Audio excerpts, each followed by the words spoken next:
Some funky plays from Astralis, trying to get something early, some opportunist positioning. But for now, Rogue are focusing on Banana. Nana.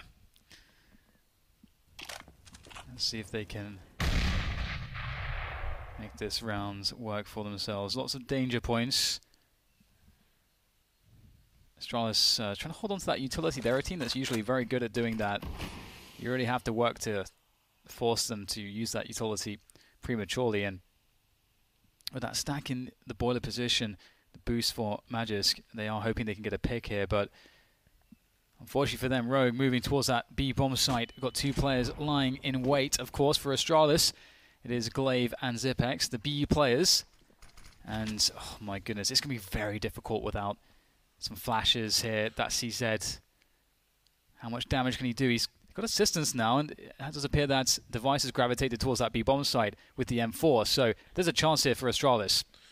Device only has the Molotov, no pop flash. Set reaction, smoke grenade from Glaive to buy him some space, but they've gone beyond him already, and he's blind, and now he's dead, running out of bullets to Zipex. So only the one kill for him, but here is Device to clean up. Spray transfer, 13 seconds, and he annihilates the round. Vice left on the A site, 1 versus 1.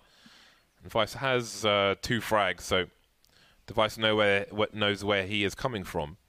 And that will be a timeout win for Astralis. Again, they were so ill-equipped at the beginning of this round, and he gets an AWP for his troubles. That is a lovely upgrade for him. Yeah, this is beautiful, isn't it? It's somewhat similar to Chopper's play on Train earlier today. Just very decisive, clean trio of kills. And it's one of those series of frags where you can see that the player, they have so much experience and so much confidence that they know what's going to happen before it happens. Like, yep, go over here, then the next thing I have to do is go over here and then over there. And it's like super calm. It's already happened in their brain, you know. And so that was really cool to see from Device. And that's 1v3 is going to throw a wrench into the works for Rogue. That was a beautiful round from Astralis, and Rogue, that was their chance, really. Astralis did not really have all the toys in the bag. They gave up an early frag, Astralis, in rounds prior, where Zipex got picked up very early on Banana, and you're not always going to get those opportunities against a team such as Astralis. So maybe this is the way back into the round, but look at the buy of Astralis. Rogue are still much better equipped, and they can look on the positive side. We can reset Astralis again and really we can look to target 10 rounds, have a 10-2 scoreline if we can win this round. Astralis with a Mag 7, 2 UMPs now. But that stolen AWP, that Device carries. It is stolen indeed. He is a thief, a tea leaf. That's the Cockney rhyming slang for thief. Alright, we've got Glaive with that UMP. He's been really good with it, but Magisk will go down straight away on the balcony. Glaive's got a lot of work to do now. He's obviously got some support in Dupree, but he's only got a Mag 7. So it's beyond awkward here for the Astralis defenders. Rogue looking like they're on for a good approach here. More assistance coming in the way of Zipex. Space for Dupree to cause problems. Bomb down at his feet. The Mag 7 looking pretty good for it, but Cadian edging him out with the AWP. Good stuff there from him. Device now turns his attention to the 1 versus 2. And if he can get this first frag, there's not a chance though. Cadian ready for that one. Device seemed to know what Cadian was going to do there, looking higher on the box, expecting him to go for the standing peak. Didn't quite work out that way in the end, but the Astralis had some really strong bait setups here as well. First you had Glaive peeking from double stack, and he's just showing some presence there, wanting the T's to focus on him. If they come too far, the Mag 7 comes into play, but even after he goes down, you have a second CT with an off angle in front of the graveyard position, essentially doing a similar thing. So that could have gone a lot worse for Rogue, but they have managed to get through that, and now they've got to get through 5 CZ75s. French special. But indeed, Rogue, I think they can say, all right, let's go for a 10-2 scoreline now. I think it's nice to have short-term goals like that. It's time for another battle. Renegades versus Gambit now, here for the FACEIT Major Day 2. We're live from London, and it's time to see what this Australian core can do versus Gambit. Historically, it favours Gambit. However, There's a reason they're both here in the losers half of the day. 0-1. We saw Gambit fall to Tai Lu in overtime, and Renegades couldn't handle big. In fact, it was a really easy 16-6. They really struggled to get going, at least at the start of that one. I'm joined here at the analyst desk, myself, Machine, but I do have none other than Sponge and the PIMP. Feels like you're going to merge our names. Yeah, but I didn't like where it was going to go. It was going to be like Simp, and I was like... Simp or like Punge, but that would just be getting rid of the S in my name. So it's not really as exciting. It's Simp, it's... Yeah, I hate it. Anyway, we couldn't get anything done with that. But what we can do is we can start talking about the Counter-Strike, because you know what? I just had this inner dialogue, but as we were kind of loading in, and I was like... Sure. Okay. Renegades Gambit. My heart is telling me Renegades, and then I looked at the recent matchups. Gambit seemed to really beat Renegades almost every time they meet. So I would have to cast my memory back to the MLG qualifier where we lost to Gambit on Train. This was with Hooch in game leading. When you were in Renegades. When I was still part of the team, and ever since then it just doesn't feel like they've ever really been able to beat them. I think that playstyle-wise, they should be very happy going up against a team like Gambit because they play quite passive, and Renegades, as a team that likes to set up and they can do their set strategies, should be able to take advantage of that passive play. But it is a more unorthodox style. It can be a little bit jarring, can be a little bit more difficult to play with or play against a guy like a Dren sitting in the back lines with an M4 just mowing 3 of you down from where old Bomb was, and you guys are coming out E-box and you're scratching your head.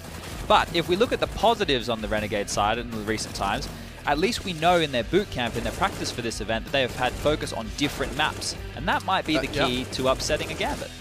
But let's not forget, the Renegades, of course, find themselves 0-1 because of a map gamble. Or was that not the case? Have you spoken? Have you got further clarification? I didn't talk to them anymore, and it wasn't a gamble. It was something that they played a lot in practice, and they felt comfortable on. So they went into that one, you know, feeling like they had a really good shot. And I think if they started on the CT side, maybe it could have been a little bit closer, but big in this tournament, even though they did lose to Vega earlier, are looking very, very well-rounded. And it's no longer the 5-man Australian roster that you once knew. In fact, Renegades have evolved into a bit of a mix. We have the Jacob Norwegian presence, and we do, of course, have Nifty with that North American flag. Interesting combination. Interesting combination. Overall, I'm glad you find a positive at this Renegades lineup. I'm finding it hard right now. I think it's been super, super disappointing to see them involved into a non-factor within the scene as of recently. We had them at Pro League where they did pretty well. We had them at Dallas, the Pro League finals, where we had some hopes for them. But ever since that event, it's just been going downwards and downwards and downwards. Sure. I think, you know, it's hard to see where this team can find the right balance, because I always talk about them, say JKS and Azza need to be the 2 stars of this squad. But maybe that isn't the case. Maybe it needs to be Jacob and Nifty. Maybe they need to be the ones, you know, Jacob being the core rifler going in and wrecking heads, and then Nifty as the point man with the AWP.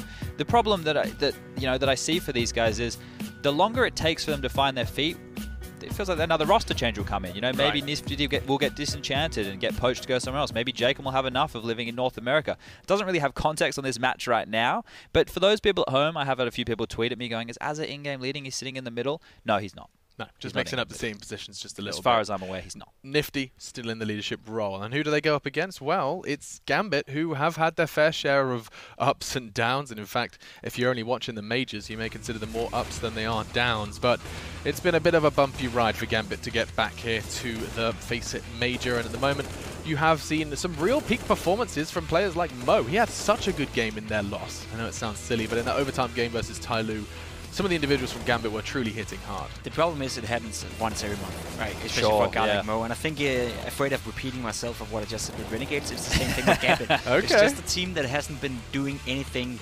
positive within the Counter-Strike scene compared to how good they should be, compared to the material they have to work with in terms of players, skills, experience.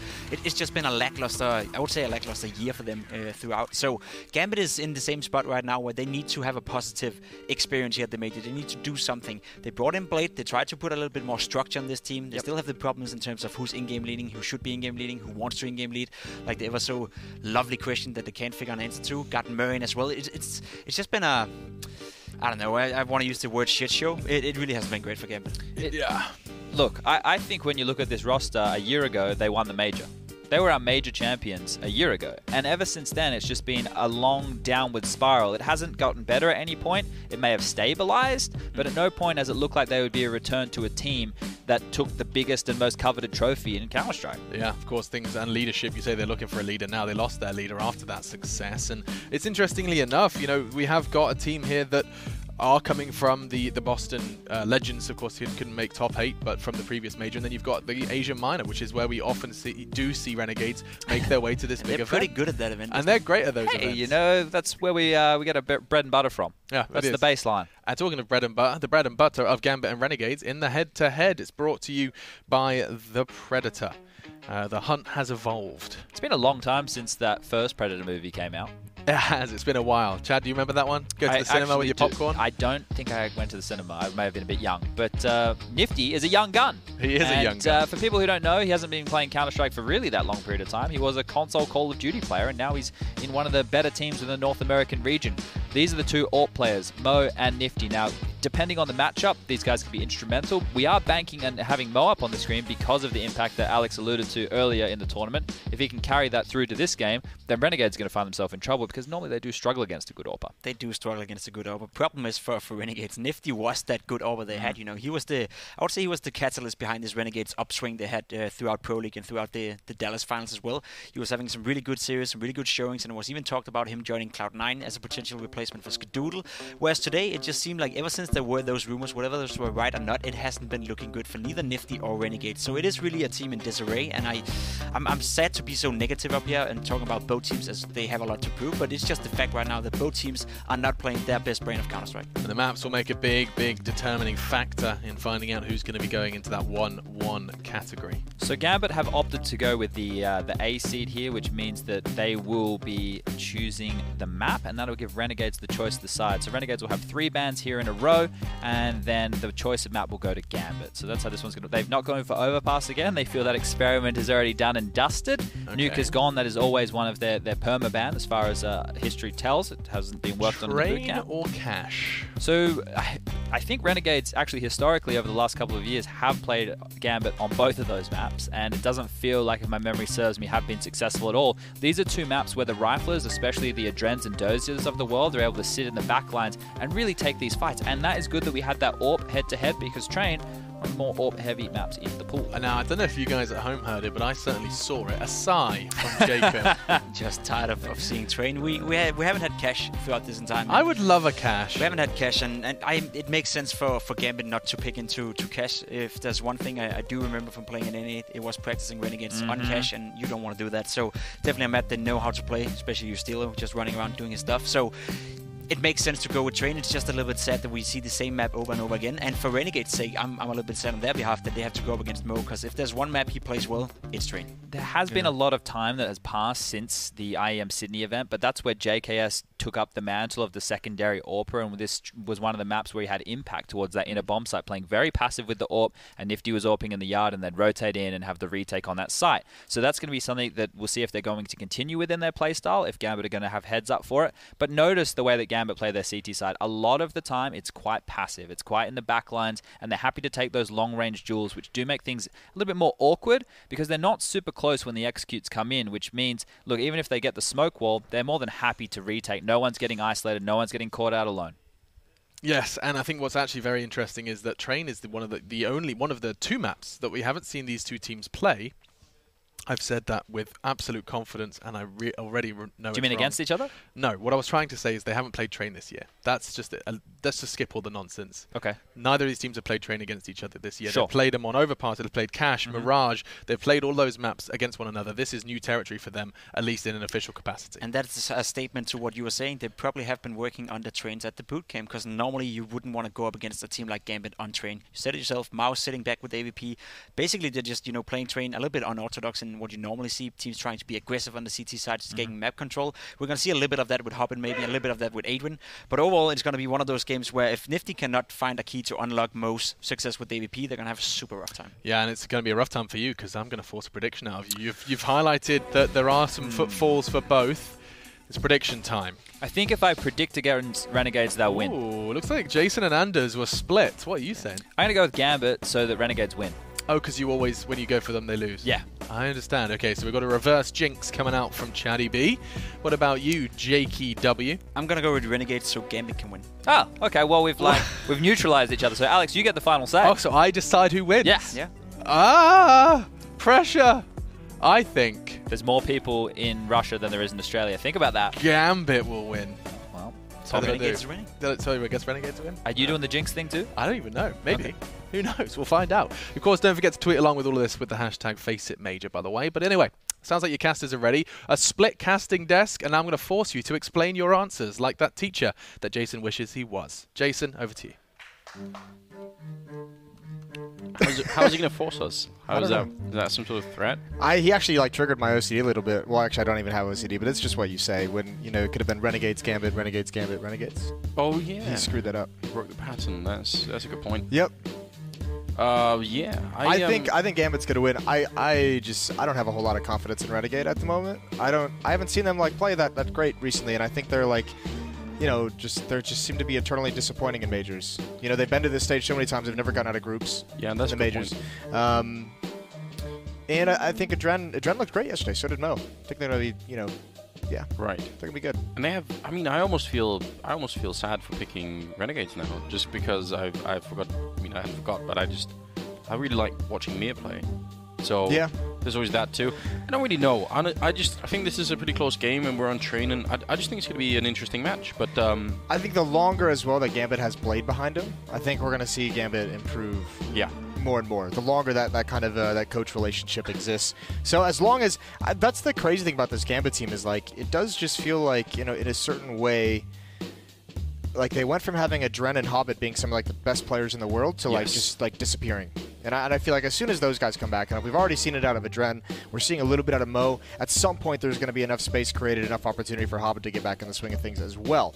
And that really excites me. Freeze time is over. We are here on day 2 of the FACEIT Major in London. We have Gambit taking on Renegades. This is what, an 0-1 matchup as well? Yes, it is. So quite a lot on the line here. You don't want to be 0-2 right off the bat in the groups. That's never going to be a fun time. Renegades are playing on the CT side and Gambit on the T side. They have a smoke and a Molotov. I always like watching for that Molotov on train. It doesn't always mean that it's going to be one of those late B plays. You can use a lot of spaces, but it's always fun when it happens. So I guess we'll just see. Azza taking a quick peek, but doesn't really feel the pressure yet, and no reason that he should. Over on this side, though, JKS, that's a pretty aggressive position, and see if he can get trapped in here. I mean, even if he gets a kill, he could end up in a position where he can't actually get out. So right now, he's just waiting, and Mir is right in front of him. Now he's been spotted that jump up. He makes it back around the corner. I'm almost shocked that he stays around, but he's finally going to fall back. Good map control for Gambit, though. Yeah, really good map control. They don't lose any HP doing it. It also pulled Jacob back, who had just rotated to the outer yard to stack up 4 players here. It shifted the defense. Nifty came in as well. They have shown presence out towards Ivy, which is going to keep this defense honest outside. So they should be able to hit this bomb site inside, this B site, with only JKS to be close up behind the bomb train. This is where that Molotov, you can use that to put it in towards connector, follow it up with a smoke, or just do it in this fashion. Block off rotations. They're going to get aggressive down sidewalks. They need to clear out JKS's position. He's going to hold on to the Molotov as well. Yeah, let's see if he could use it a bit later on. These blind shots going through the smoke, not connecting with anything. And now JKS down on the low ground. Oh my god, what a great double. He even gets that last one. Bit of an assist from Jacob, but still absolutely shutting down this push from the Gambit side. And a beautiful defense being put up here from JKS. Now Hobbit and Dozier are the only 2 left. 2-on-4. The bomb will go down, and Hobbit, I mean, it would be... I don't even know what it would take to come back into a round like this one. Dozier doing the best that he can with a Glock, and Molotov not going to make a difference, even if he got it. I guess it would prevent them from getting it. Is it burning on the ground, weirdly, even though he didn't actually throw it? I think that's just the wick being lit. That's how they work. Would have been cool if it landed like bottom, standing up straight, like that trick shot that people do with the bottles these days, that all the kids are doing. You don't encourage the kids to do it with Molotovs, Moses. That's a lawsuit waiting to happen. That's a fair point. Just stay out of that territory. Back away slowly. What a sequence from JKS. That is one of the most nerve-wracking positions as well, especially on a pistol round. When they're turning that corner, you know they're going to wrap upon you, and your teammate is blocked off by smoke. He can do nothing to help you, and it's just you against 3, and JKS pretty much gets them all. A little bit of help with his teammate on that 3rd one when he eventually does get in. The plant is actually would have allowed a 3rd round bye, but they go for an upgrade here. They go for it. Deagles, CZs, and the scout on Mo. So Gambit already back into the action. Yeah, I want to keep up the pressure, and they're slightly fortunate in the fact that there's a UMP and just the USP there on Nifty, but I still feel like that's enough firepower maybe for Renegades to hold on to all of this anyway, so we'll see how that works out. But it is fun if you can surprise the enemy team and they have worse guns than they normally would have if they had known about the buy. Leg shot there on, or might have actually been a body shot from the scout on JKS, down to 12 health. He's not loving it at all. He's going to fall all the way back. See if they can get the bomb plant down at least. They feel quite safe in just peeking around and looking for these entries. They want Mo to have a chance to get a pick with that scout, so they're going to give him some time to scope in. The tough part is you have to make sure you're not making too much noise in these box halls. You still pushed up underneath the ladder, can have a lot of information pretty quick. There's so much utility as well. Dren's going to start rotating around. He's over in team mid. Jacob is pulled away. There's a little bit of smoke, a little bit of utility used outside, and Jacob, yeah, that nade is going to do some decent damage, but he's got to get into the bomb site. It actually doesn't do as much as I thought, and he's gone. JKS going to nade the planter. Not going to finish him off, and this is a great recovery, a great rebuttal for Gambit. I'm so confused. How did the grenade stop mid-air? It looked like it just went half the distance that it should have. I don't even understand. You're still falling back. He's going to get hunted down from Hobbit. What an aggressive play, being on 4 health, but it works out beautifully in Doja. Should be close enough. Could have maybe got that kill, but Mia will follow it up, and now it's JKS and Nifty left 2 on 4, and this hit is looking great for the Gambit team. Beautiful entry. Nice slow pace here to make sure they don't make any mistakes, and yeah, now it's just Nifty going to have to run for it with the M4. What a turnaround. That one hurts. That is not great for the Renegade side of things. They get obliterated. An M4 is salvaged as well. A FAMAS, 2 rifles go over for free. Nifty. It'll be interesting to see if Renegades actually want to force bind this next round, because Nifty has 4,200. He was actually saving up. That's an M4. I believe that was his teammate's M4. Yeah. He's saving for the AWP, so he's got enough money to drop if they want to go for 2 rifles. That'd be a big, big investment early on in the economy, though. This could be tough. This could actually cripple Renegades for the first, 5 or 6 rounds of this half if they can't turn this in their favor, because they are going to go for it. 2 M4s on the board, upgraded pistols. The CZs are out. Not a lot of utility. No kits. What has happened to Counter-Strike, Moses? We've been talking about this so much, I feel like, in the past week or so, just how teams like to force again. It's made its way back into the game. We'd got past this stage all the way back in, 2015, and now it's back. It is back. Blame it on the French teams, can't we? They're the ones who kind of started it way back when. I do like blaming the French, but I don't know. I feel like we can't really do that anymore. At this point, it's just everyone. Yeah, it's just everyone, isn't it? Let's see if it works out. If it works out, then this is what happens when you don't vaccinate your children from force buys. JKS taking down Hobbit up top, and now going to swing around the back, and he's still alive. This is great. Nice movement. He's going to stall this out. Time for a fast flank as well. Yustillo's going to come up with the flames, force him to the open. Oh, what a recovery. Nifty, that's beautiful. Covering his teammate, and this might have been far too fast for Gambit, and that flank creeping ever closer. Yeah, a couple of more seconds, and this round is going to completely disintegrate for Gambit. They'll have no idea. Doja does turn around. See, he had the idea. It's heads-up play from his point of view, but might not be in time. You're still going to come in with a big double to shut down Adren and Doja both. Mo up here. Just no real chance, obviously. That is such a needed win from Renegades to be able to take that back. Like I said, so much invested. Now they get a free AK-47. This is a beautiful turnaround. Unfortunately, Doja, watching the flank, he just didn't have the health to kind of jump up and actually take that fight on Yustillo. It's a really tough situation, as you can just hear him taking out your teammate, but you know no matter what, you're going to fall as well. Flashbang goes down, and yeah. We've trapped ourselves in Moses. Now we have to thank the French instead, because this actually worked out for Renegades. It's backfired. It's all gone wrong. What have we done? So, I'm going to say it anyway. I still think it was a questionable decision for Renegades, even if it worked out. But that's how all decisions in Counter-Strike work these days, isn't it? Yeah. You could question a lot of them.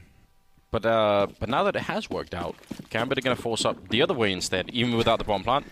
Less crazy, perhaps. 3 AKs and some CCs. They can make this work. I think the key to it is the utility that you get behind the force buy. That's what always makes me scratch my head. Is if you're just upgrading CZs and you can only have a flashbang, you kind of question why. But if you can get utility and actually have some decent executes, or actually use them to put you in positions to take a decent fight with the pistols, then you start to feel a little bit more comfortable with it. Who did damage to Mo in this round? That was over towards Ivy. I believe it was a nade, and so was the follow-up on the Hobbit. So no, Yustillo still has all of his nades.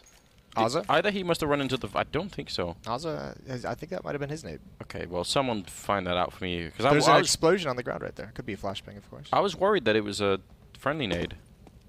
I feel like it might have been. Maybe I'm just making it up. We'll find out later. Stay tuned. Well, Doja's going to go for a challenge out Ivy. He's all the way at the end. I think this is just going to be a pop flash to the right side, and we'll see. It's kind of a 50-50 decision for Doja. You know, they actually smoke off. There's the pop flash. Azza blind. He hears the footsteps, though. He's going to communicate to his teammates that Doja's out. This would be a great fight for him to win. They need an opening from somebody.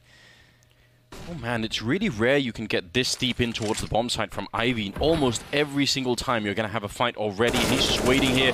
That was his big moment. You're still practically shooting under the train. He's a monster right now, taking down Mira as well. And look at him just bouncing all over the ladders and everything, trying to make sure he can be as mobile as possible. I don't know how this is turned around back in Gambit's favor. How have Renegades gone and thrown this round into... Well, they haven't thrown it away yet, but it's getting damn close. JKS... If he sticks around, might get a chance here. Remember, you can shoot under the train. We saw that earlier.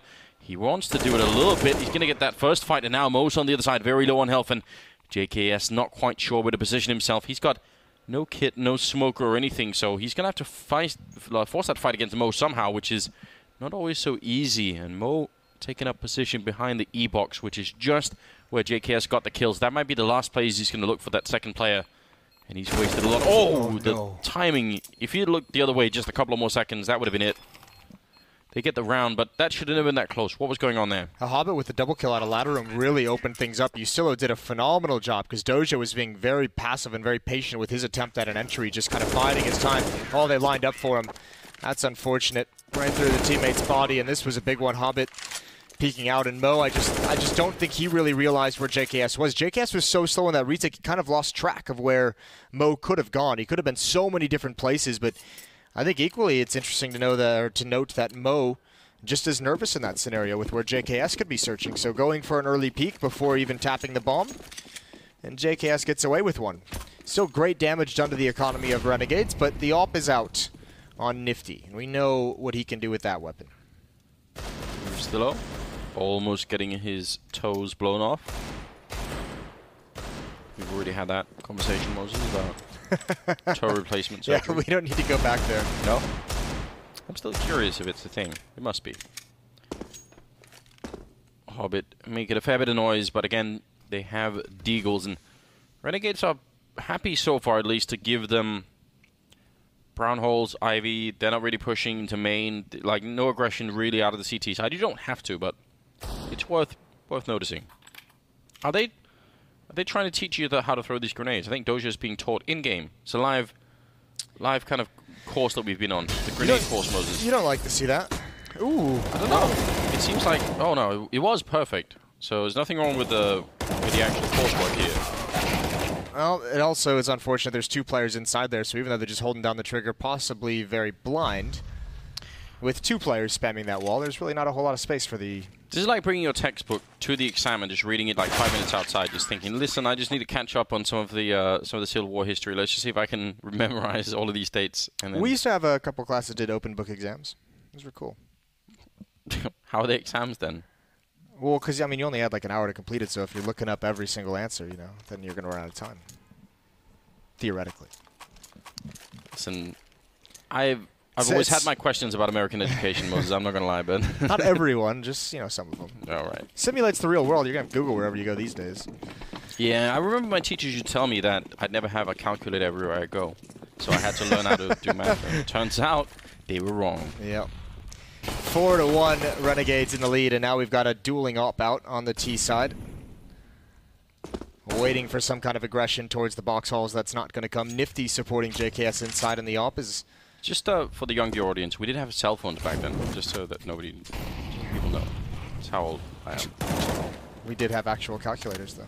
We did have those.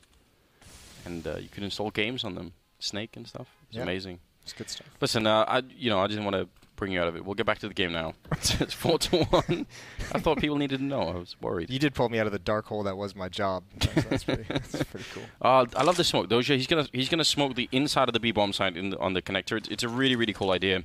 See if Nifty's going to actually get... If they just wait for it, if they go too soon, then Nifty's probably going to shut somebody down, but it should land right around his position. No, instead he gets the kill, and I don't know what that smoke... Yeah, it's a little bit further back than I was expecting, so big opening for Nifty. He definitely makes the best of it. Getting Mia killed as well. Now 4 on 3.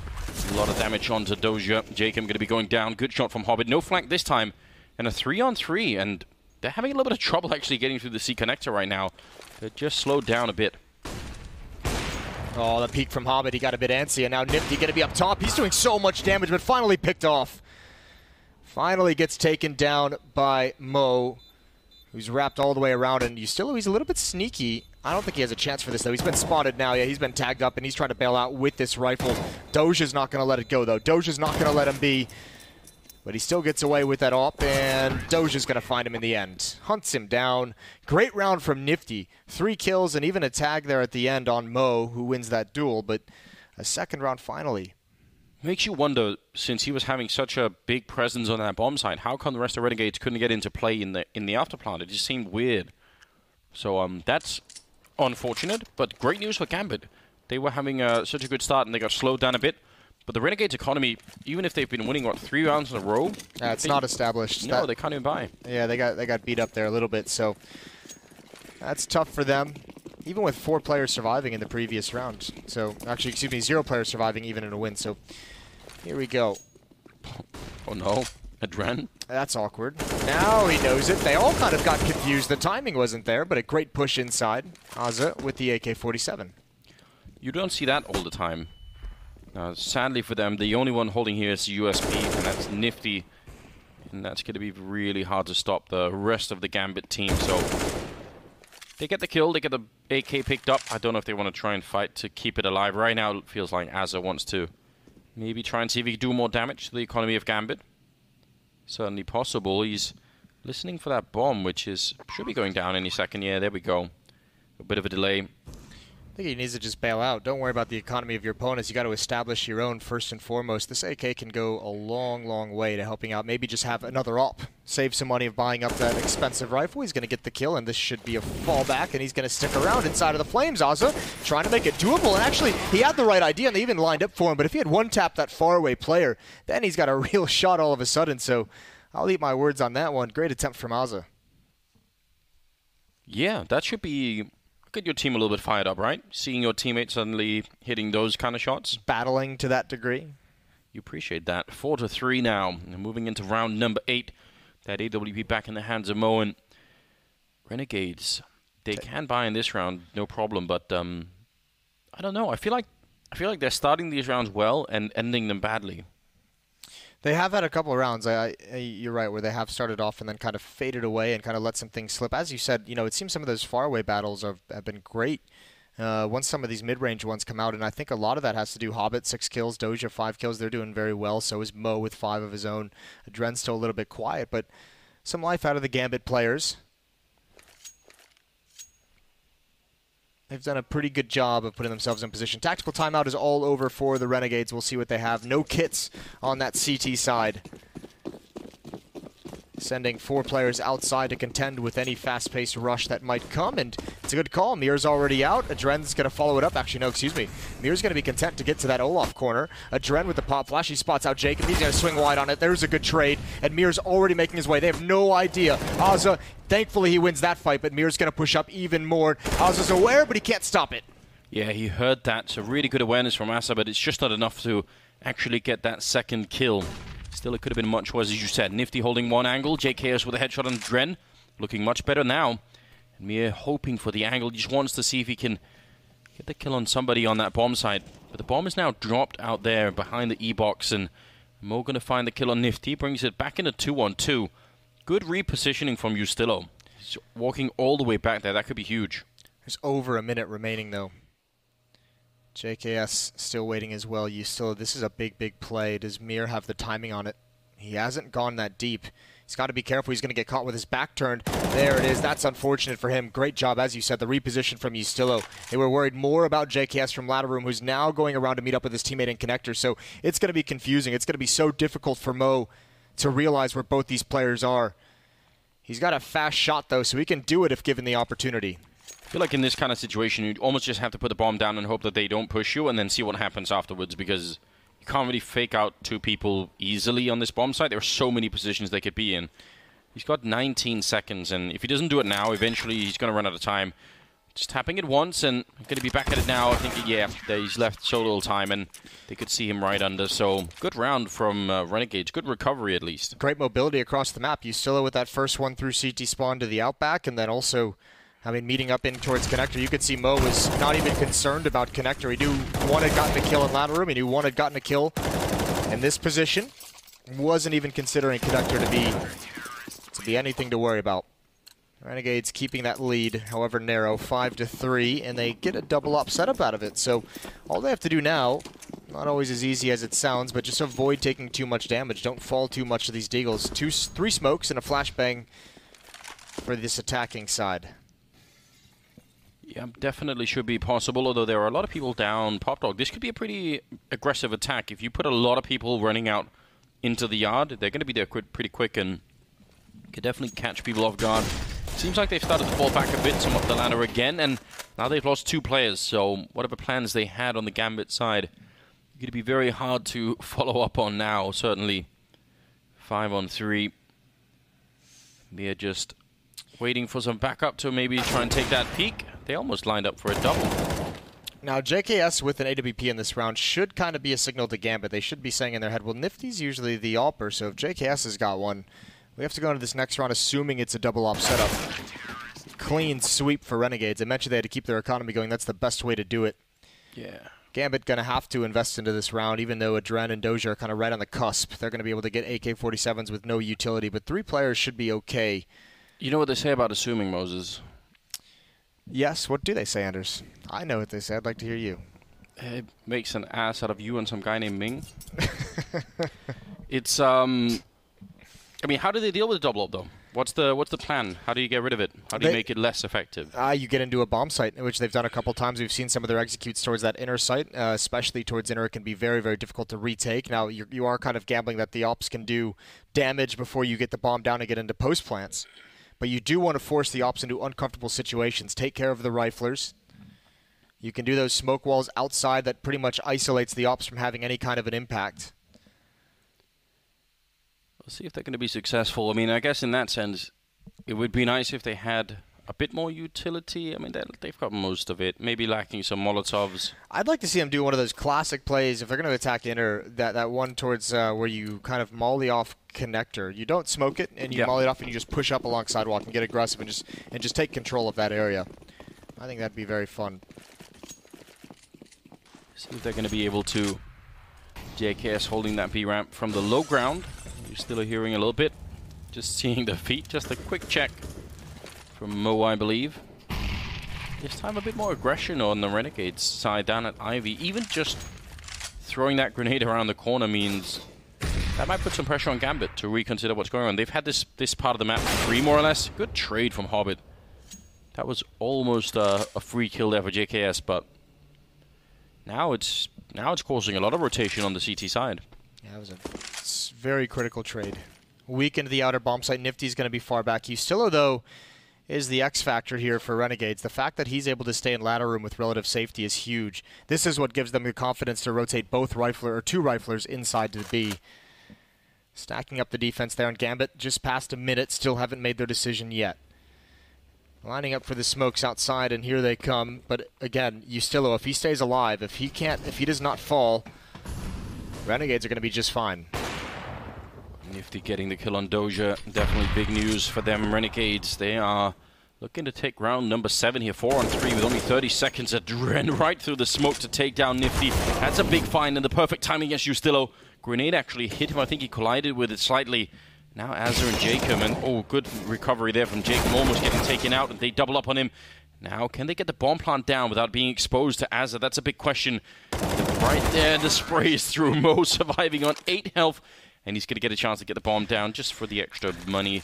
That could have been very bad. If he got the kill there and the bomb is dropped out in the open, he just falls back into the safety of Pop Dog, and it's a pretty uncomfortable fight. This kill from Adren is so important that he just gets that blind through the smoke. I think Gambit might have missed one of their smokes or miscommunicated maybe. It didn't have those 2 smokes towards the outer bomb site landed like pretty much right on top of each other. I think one was maybe on the plant spot on top of the train and one was on the right side.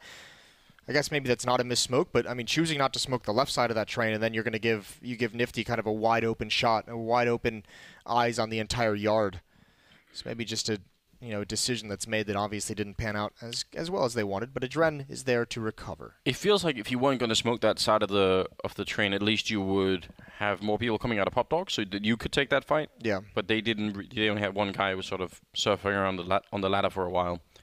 So 6-4. This game is still staying very close. I feel like all the time Renegades are really close to being able to run away with it economically, but they're not being allowed to. And Gambit are holding on to this T half, or this T side really tightly right now. Which is great. It's exactly what you need. Look at this economy from Renegades now. It's not up on the screen, but all 5 players at $0 after this purchase. So, I mean, this is about as broke as you get if Renegades cannot win this round. Gambit can deliver a nice little kidney punch if they're able to win this round. 3 players towards Ivy. Azza, the only one looking for it. He's just shoulder peeking. Utility going to be used, allowing Doja and Hobbit to get towards the end, and Azza and Nifty watching from the back of the trains. If they get split in this outer yard, they're in some trouble. One flashbang to set it up, almost lined up for that double Nifty. Will get returned upon. Gambit seem to be really good at that, just instantly returning some of these frags, keeping them in every single round. And Azza trying to stay as small as he can on top of the train, doesn't want to get shot in the back of the head from main, where Jacob is currently holding, and you can tell really important there. If he goes down, Azza has to cover a bit more space. He's still focused on this, but there's the shot from the back of the head. Mir able to pick him up, and that's what happens when you lose that main control. JKS and Ustillo now 2-on-3. See if they can hold on to it here, and it doesn't look likely anymore. JKS alone. That is a tough angle to read for Ustillo. Mo watching the flank down ladder room from Ivy. You're not going to clear that too much. The longer JKS doesn't take action, the closer Gambit's going to get to be realizing that this is still a possibility. I think he had him fooled with that first kill going down. There it is. Mir had low HP, so not the biggest loss in the world. A 1-on-2. JKS might just want to go for it. Actually, I think he kind of has to in this situation. Yeah, but he's probably thinking that they might have run to B. Actually, I think that was quite a somewhat logical step for him, but yeah, if he'd been there straight away, maybe he could have caught somebody off guard, just running in with the bomb out or something like that. But I was actually kind of worried for Gambit because that hit was going well, but there were 2 players, Ustillo and I think it was Jacob, were playing in the ladder room at the time. There were 2 players in there, so if they had come out, they might have been able to shut down that front half of the attack. Fortunately, 1 came out, 1 stayed in. Great news for Gambit. That's 5 rounds now on the T side, and I think we've all seen by now how hard it could be even picking up any rounds on the T side on this map. Could really get shut down quite heavily, and Renegades were up to the double AWP stage with all the grenades and everything else. So impressive, I would say, for Gambit to find a way to still make this happen, and Renegades need to find a way to control this. Yeah, I mean, he's got just too many angles to cover at that point. Like, as soon as J-Kim, I think it was, goes down by the E-box, yeah, that's just it's no fun. I think this should be an easy round for Gambit. I imagine Renegades at the moment is saying pretty much go for a full save. They're going to have a 3-round bonus, which will be 2,400, so most of them will be sitting right around, 40, 44, 4,600-ish to buy. To do math. Yeah. I risked it. I thought I'd go for it. I'm living life on the edge. Not live on stream, but you know how that works.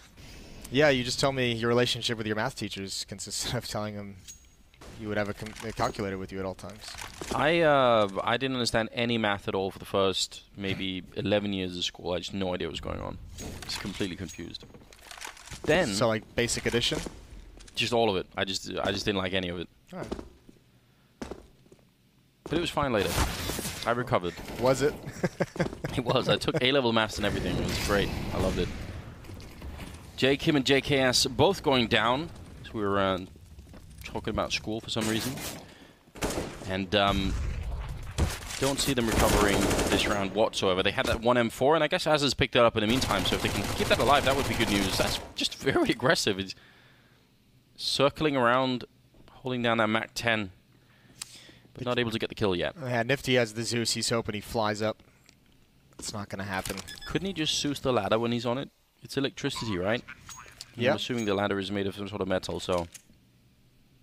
I don't think the game is built to be that realistic. Yeah, but it would be great, wouldn't it, if you could do that? Because flower pots don't normally take all the damage out of grenades either. I don't know. Maybe they would. Okay. We could do a test if you really want. No, I'm all right. Nifty and Azza falling all the way back. Another round. It's going to be all tied up for Gambit. Next round is where the buy comes in. Aza can, yeah, he has that M4. He could drop that over perhaps to Jacob or Ustillo. Just help them out a little bit. But they've got to get back to the winning ways, and they're going to do it with light utility and no AWP again. Remember, we saw them picking up that second op so they can kind of really have that stout defense, and they don't have that option anymore. So Renegade's going to have to claw back into it in very tough fashion. Aza's just going to keep the M4, not drop one over so that he can get full armor, he can get the kit, all the nades.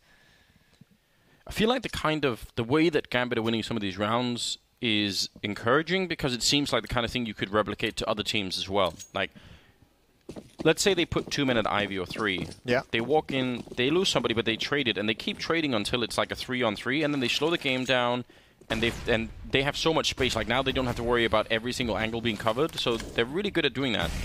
And you could probably use that against almost every team in the world. It's not based on really incredibly fancy deep tactics and ridiculous fakes that, you know, require a lot of study of one specific team and how they move. I feel like this could be done to a lot of teams. Well, you like this. I love this play from Hobbit. Look at him. He's changing things up. He's going to be a bit ballsy, and JKS just gets into cover at the right moment. I think Hobbit missed it. Hobbit still not looking down JKS. He's so lucky. But on the other hand, at the moment, Hobbit is just saying, everyone wait. Now he's going to get a free kill. Just pauses, waits for it. Molotov in towards Connector. Into the B-bomb site we go, and the bomb is right there as well. And Renegade's going to have a tough decision. I think they're already calling for the save.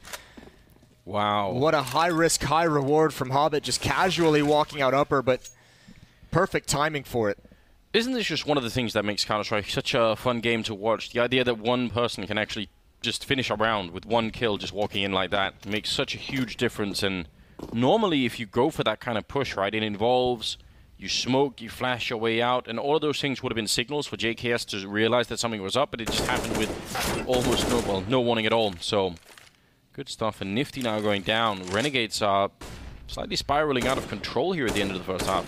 I think actually Gambit can afford to send 2 of these AKs on the hunt. Go for it. Actually, it's a little bit late in the bomb time for this. Doja's going for it with 8 HP just to spam the edge.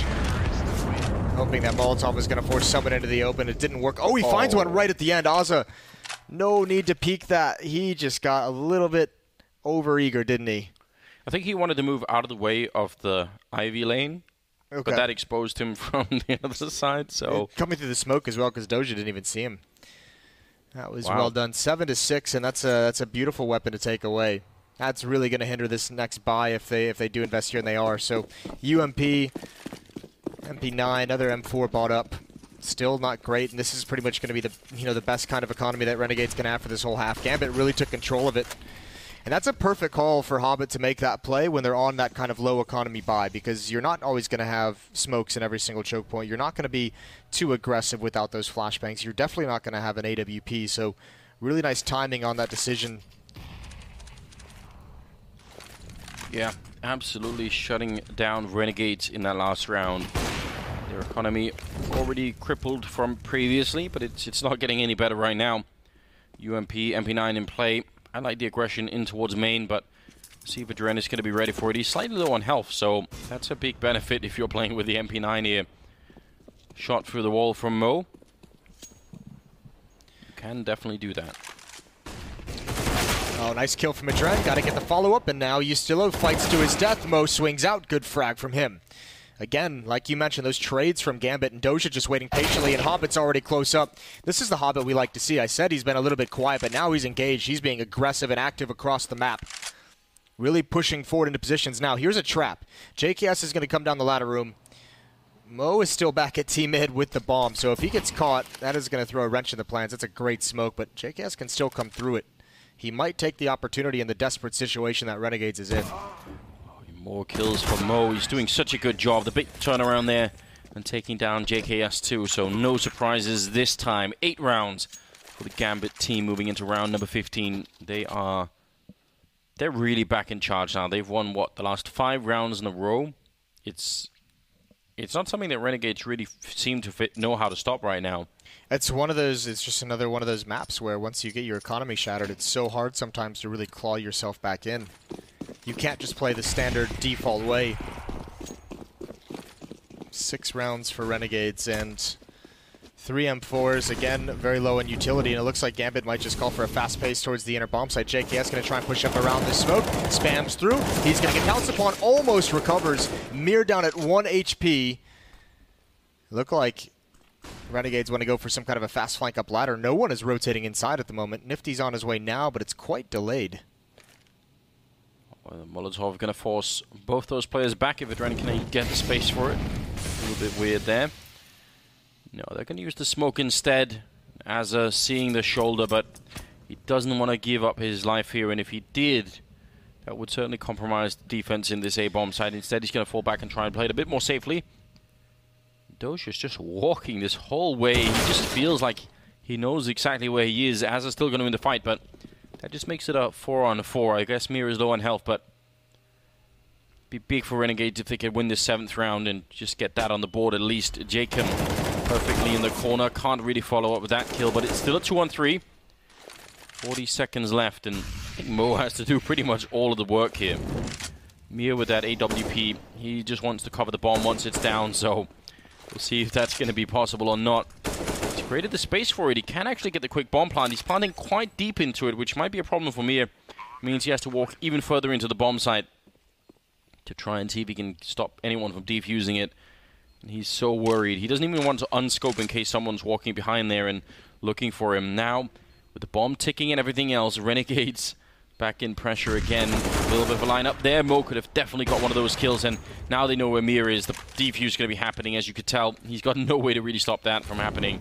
Tries for the really deep Molotov. It's a great idea, but doesn't quite work out. So another round here for Renegades. 7-8 still. I think Gambit did more than they needed to in this first half. Definitely, but I mean, that's a great final round to win for Renegades, just so you feel like you've accomplished something. Really good recovery. Started getting aggressive towards T-Main. Interesting to see Gambit get 8 rounds, and I mean, even Renegades in the defense they were fine having 1 or 2 players in that ladder room every single time. That's usually a pretty big kryptonite to hitting that outer bomb site, but a couple critical round wins for Gambit, a couple of critical rounds to get enough damage to decrease the economy. And that's all it takes on the T side sometimes. Switching over, we'll see what Gambit's got on the defense. 8 on T side, I feel, should be enough. That's my feeling too. I would have said even 6. What I would have been saying, yeah, that's a pretty good run for Gambit. The last 2 rounds there just means they have a big buffer in case they lose this pistol round, which let's just see how that goes. Smoke is already out from the Renegade side, and all they have left is a single flashbang there on Nifty. So let's see how much they can make of it. Mir sees a couple of players instantly going to smoke it off. They've got 2 people waiting, but before that happens, Mo peeks into it, which might have been just a bit too much. Hobbit is going to take down JKS, and Dren with a follow-up dropping Azza, and they're trying to get out. Oh my god, they got slaughtered, all of them here. What happened? I actually thought that was going to be a small mistake from Mo, and maybe it was. Peeking before that smoke plumed, you wanted to set up that crossfire. Thankfully, Adren is on the hustle. He shifts over, and he makes sure that crossfire coming through the smoke is deadly. Gets that 1 extra kill, and even Mir coming back for the repeat. Great job from Gambit. Deagle's out across the board for Renegades. 4 of them, excuse me. Nifty's going to save for the AWP. Light armor as well, but no utility. You still actually owe not even getting armor. So only 1 flashbang. These Deagles have got to do something. Yeah, Train is a decent map for it. You could definitely get some good fights in. Azza. Hard when someone's jumping like that. But doesn't mean there won't be other opportunities. And it's not like Gambit have an infinite amount of grenades in this round. I mean, they have just bought, so eventually they're going to run out. Now, Mir, as the dedicated Ivy player, calls over Hobbit to drop his smoke. Hobbit has an M4 as well, so let him play gun out at range, but that's going to allow Mir to stick around and re-smoke that when it eventually does clear.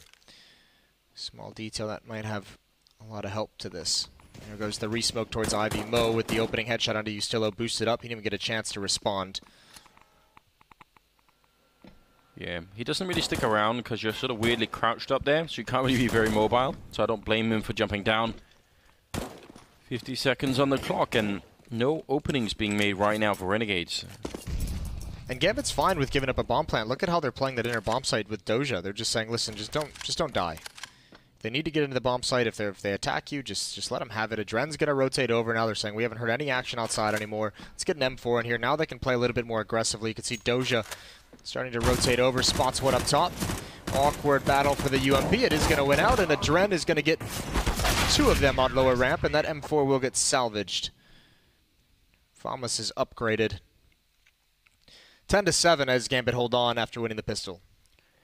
And without the bomb plants here, Renegade's going to have to save one more round. Dozier actually in that hold, just because what you said is absolutely true, but he even held on to the HE and the Molotov, so if they had got down before the backup arrived, he could have probably hit like 2 or 3 people with those grenades, and that would have made it even easier to retake. So just a smart play from the Gambit side in a 3-round lead now. They're looking very good at the moment. And Renegade's just going to have to wait a little bit longer. Oh, that grenade, they're all going to run. Holy hell. It's devastating, isn't it?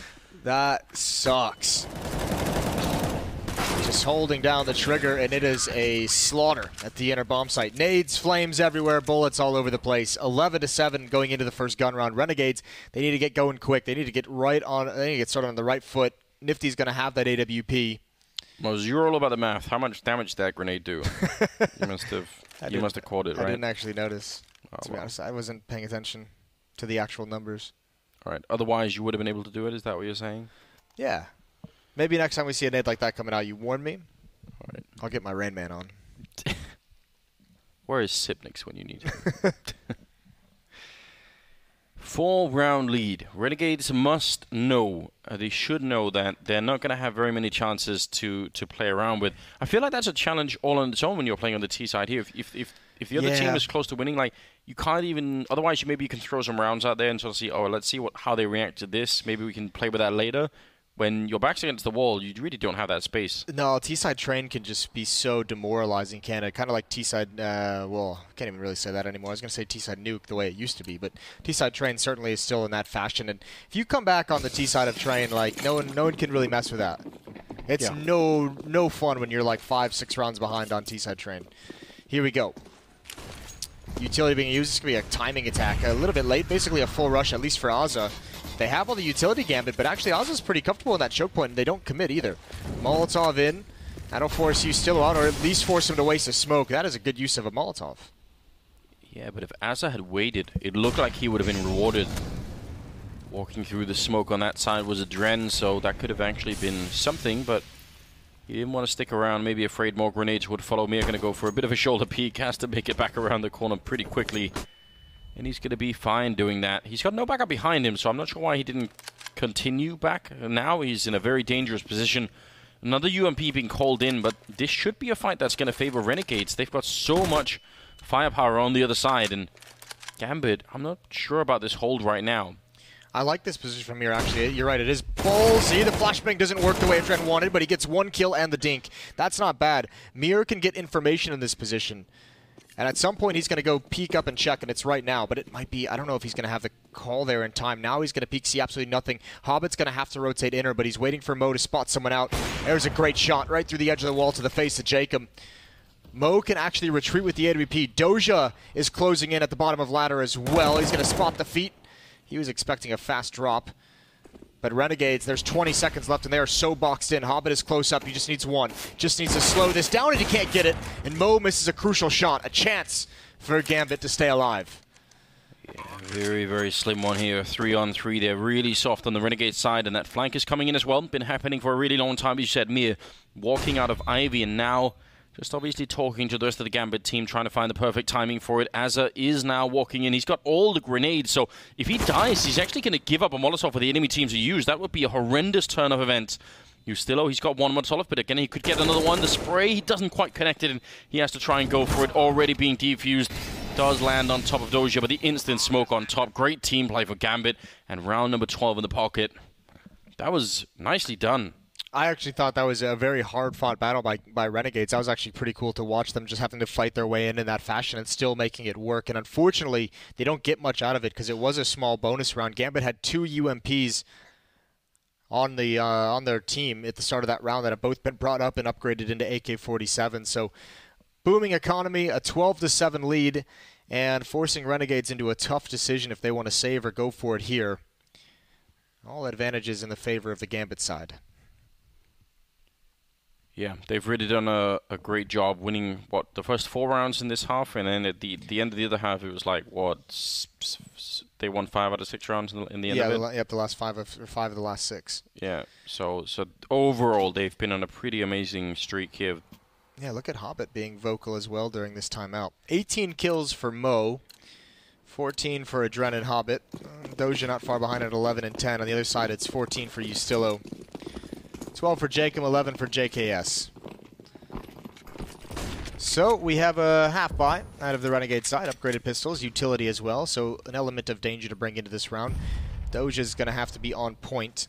They could have all had AK armor, but they would always be lacking a lot of grenades. That kind of suggests that they do want to try for some execute in the next round, because otherwise I think they would have kept up the pressure. They had the money to do it. Doja's really fortunate to get away with only being tagged by 1 bullet, 83 HP on him. Feeling a bit uncomfortable with so many bodies. Adren has moved into ladder room. Doja is here with Mo. Saw this last time though with Hobbit. That AK-47 close up. Renegades was pretty decent at dealing with it. Different position this time for him. But here comes the hit. Here comes the execute. Yeah, flashbangs. Doja turning around for the first one there. Great double spray down. That's enough at the moment. Molotov there to delay the bomb plant a little bit. Peek comes up, but Nifty taking the face right off of Mo. That was a good shot with the Deagle. Might actually have a chance now. Nifty continuing up there, but he can't stop Hobbit. And now it's still a 2-on-3. Hobbit on 10 health though, and CSET 75 there, and the Deagle on JKS. This can actually be done right now for Renegades. It would be a big chance for them to get back in the game. They've really been struggling here in the second half. Azza trying to find the angle. More grenades raining in. Not going to touch him up on the high ground here. He's got a Molotov as well, but I think it might just die with him. Mir walking very close. He gets a shot back around the corner. And you could tell Hobbit doesn't want to push up, and I don't blame him. He's solo on health. JKS and Adren going to finish that one as well. Looked like they had a big chance to take care of Adren, but they weren't really able to. And they're going to run away anyway. Just unable to recover. But that's losing almost everything in that scenario for Renegades, in spite of winning. So I guess they had the half buy that kind of makes it a little bit better. Yeah. But their economy, they need to get it up and running here on the T side. Still, it's the first round of the second half that's worth celebrating. I was going to say, if you're down 7-12 in the second half on T side here, you're taking it one step at a time. That is a great entry. It's the kill onto Mo by Nifty, that one dig onto the Opera that really opens everything up. And then even following it with 90 damage on Hobbit, and you could see he just never really felt like getting into the fight. He knew just a single bullet that he takes from anywhere, and he goes down, so never being aggressive. You have a teammate with an AWP as well, so there just wasn't a whole lot of power in that retake. Mir again in this position. We saw it earlier. Last time he called Doja over to throw some nades and be a distraction. This time it's Mo. With the AWP. No one's seen it yet. Creeping around the corner. Mir only getting the 1 kill. They're back around again. No further trade coming in, but Mo will take down Azza. That smoke was just not quick enough in front of him. Would have been great if it could have at least covered him and kept him alive. Now JKS trying to repeat what Hobbit was doing earlier. Sneaking in. He does see the player back there, tapping away, but unable to connect. And now this is a very dangerous position for him to be in. Falls back on the low ground. He had to get out of harm's way. Otherwise, he was going to get trapped up there. Grenade going really high for another peek, and a great opening here from JKS. Grenades back there. Wants to apply even more pressure. He's got to be worried about that AWP on the other side, and peeking into it even while flashed. Creating a bit of space as the bomb goes down. There's another flank coming in once again for the Gambit side. It worked last time, and it's working again. Hobbit taking it down. Jacob. JKS will fall, and it's all on Nifty. Waiting for that low. Oh, without the flashbang, he probably would have had that kill. He definitely saw that person on the low ground, and now on the ladder as well. He's in so much trouble. He misses the first opportunity, goes for a second, and he actually gets that kill, but I still think there should be enough time. I don't know, Mo's pretty far away. I'm not entirely sure about this. Oh, no, you're right. Yeah, there's no chance. Mo had to hustle that whole way forward, and again, Renegades get away with one. Just gets that perfect kill of the player inside the bomb site. And another round, Renegades win without any players surviving. They are really, really being scrappy at the moment. That play from JKS, we saw it work beautifully for Hobbit. That one was a little bit sketchy for JKS, but he still provided the very same opening and the very same pick. Just took a little bit longer. And 12-9 Gambit. These are the rounds you're going to look to if you can't close this one out. Just get so frustrated. How does it happen back-to-back rounds when they seem to be sort of winning and they seem to be in control of the round, Gambit? They just barely run out of time. This time Mo going to be taking down Ustillo. It's fast-paced and they're getting shut down all across the board right now. Jacob hoping to make some sort of entry happen from behind the E-box, but all it really does is leave the bomb far up on the map. It's a nice attempt at a change of pace, but... I have to imagine that's a call you make if you believe Gambit is going to be low on economy or low on money. I don't think they were expecting that to encounter that many nades, that many Molotovs and counter flashes and everything. They got obliterated as soon as they come out of that choke point. And for Gambit, that is the breathe easy moment. That is like the sigh of relief. You know they have no money. It's not like you assume that they're broke. It's just they won 2 rounds with no one surviving, and there's just no chance that they can have rifles in this round. Don't even need the calculators, Moses. They just know. No, throw them out. 4-round gap. It doesn't really seem like that much, but when you factor in the economy for the Renegade side, it does paint a pretty good picture for Gambit. Mia jumping about, taking a bit of damage, but they can't chase him down, and there's going to be a follow-up as well. This is all looking too good, and a nice spray from Doja. Gambit are well on their way. They haven't really put a whole lot of pressure. It seems like they've had a couple times with Mir where they've applied enough pressure to make him fall back, but they haven't really attacked him over towards Ivy. This time they do find the pick. And Gambit's going to know both of them are there. That's why you see Hobbit encircling from behind, the boost up behind the towers. And actually, even Hobbit getting picked off at range. Gambit getting sloppy in this round is not good. You don't even want to take these deaths at this stage just because you had the advantage of economy, and that can dwindle very quick. But also, Mo tagged up, Doja down to 45. These Deagles can still do some work. Listening to a bit of radio, waiting for the next people to come up the stairs, and somehow they win the fight against Doja. This is kind of unforgivable for Gambit. This is silly. Yeah, I think that's what we're looking at here. More fights and almost that kill coming through. He actually has a grenade. He can find the kill. He doesn't use it, and Mo will get him down instead. So slight bit of recovery here. Justillo now about to be flanked. Pulls out the AK-47, gets the kill on the Dren. And can he guess where Mo is coming from? Again, he has the HE grenade. That's enough. Didn't see him on the high ground, so he's very exposed right now without knowing it. A bit of a tap there, the grenade. No, he's still thinking about it. And Mo on the other side, he's feeling very exposed. He knows he's visible from every single angle. A 2-on-4, 1 from Renegades, a quad kill from Justillo, and now... I don't know what Gambit has just done, but this is bad news. They deserve to lose that, and that's going to cost them a lot. This is a 2-on-5, Anders. 2-on-5 even, my God. Yep, and they're like, why are these fights happening? I mean, Doja is kind of in a tough spot. You don't necessarily expect them to clear that, but these all one-on-ones. All individual from Gambit. Not a single time in that 5-on-2 were 2 players together to take a fight at the same time. That's frustrating to even watch. Timeout from Renegades. Talk things over. I mean, that was a lifeline, right? That's like the life raft thrown in to help you get out of the water. There's really no more chances after this for Renegades if they can't close it on this. And if you're Gambit, you need to kind of settle yourselves down. Yeah, I mean, that kind of thing, obviously they just want to bounce right back, and you can tell they've maybe forced up in this round. They've got the Mag 7 and a little bit extra, but I feel like if they lose this next round and the economy runs out, suddenly the stress of knowing that you threw that round away. It's so wild to think about. We saw it when a Renegades was on the CT side, how difficult it is to regain economic control if it gets shattered on your CT side, and Gambit's just done that. They've just given Renegades such a massive opportunity to steal this map away right at the end. But jumping around inside a main, that could have been scary. A grenade did land on Justillo, but otherwise... nobody encountering anybody yet. There is still that AWP in play for Mo, which is going to be good news. Here we go. Doja.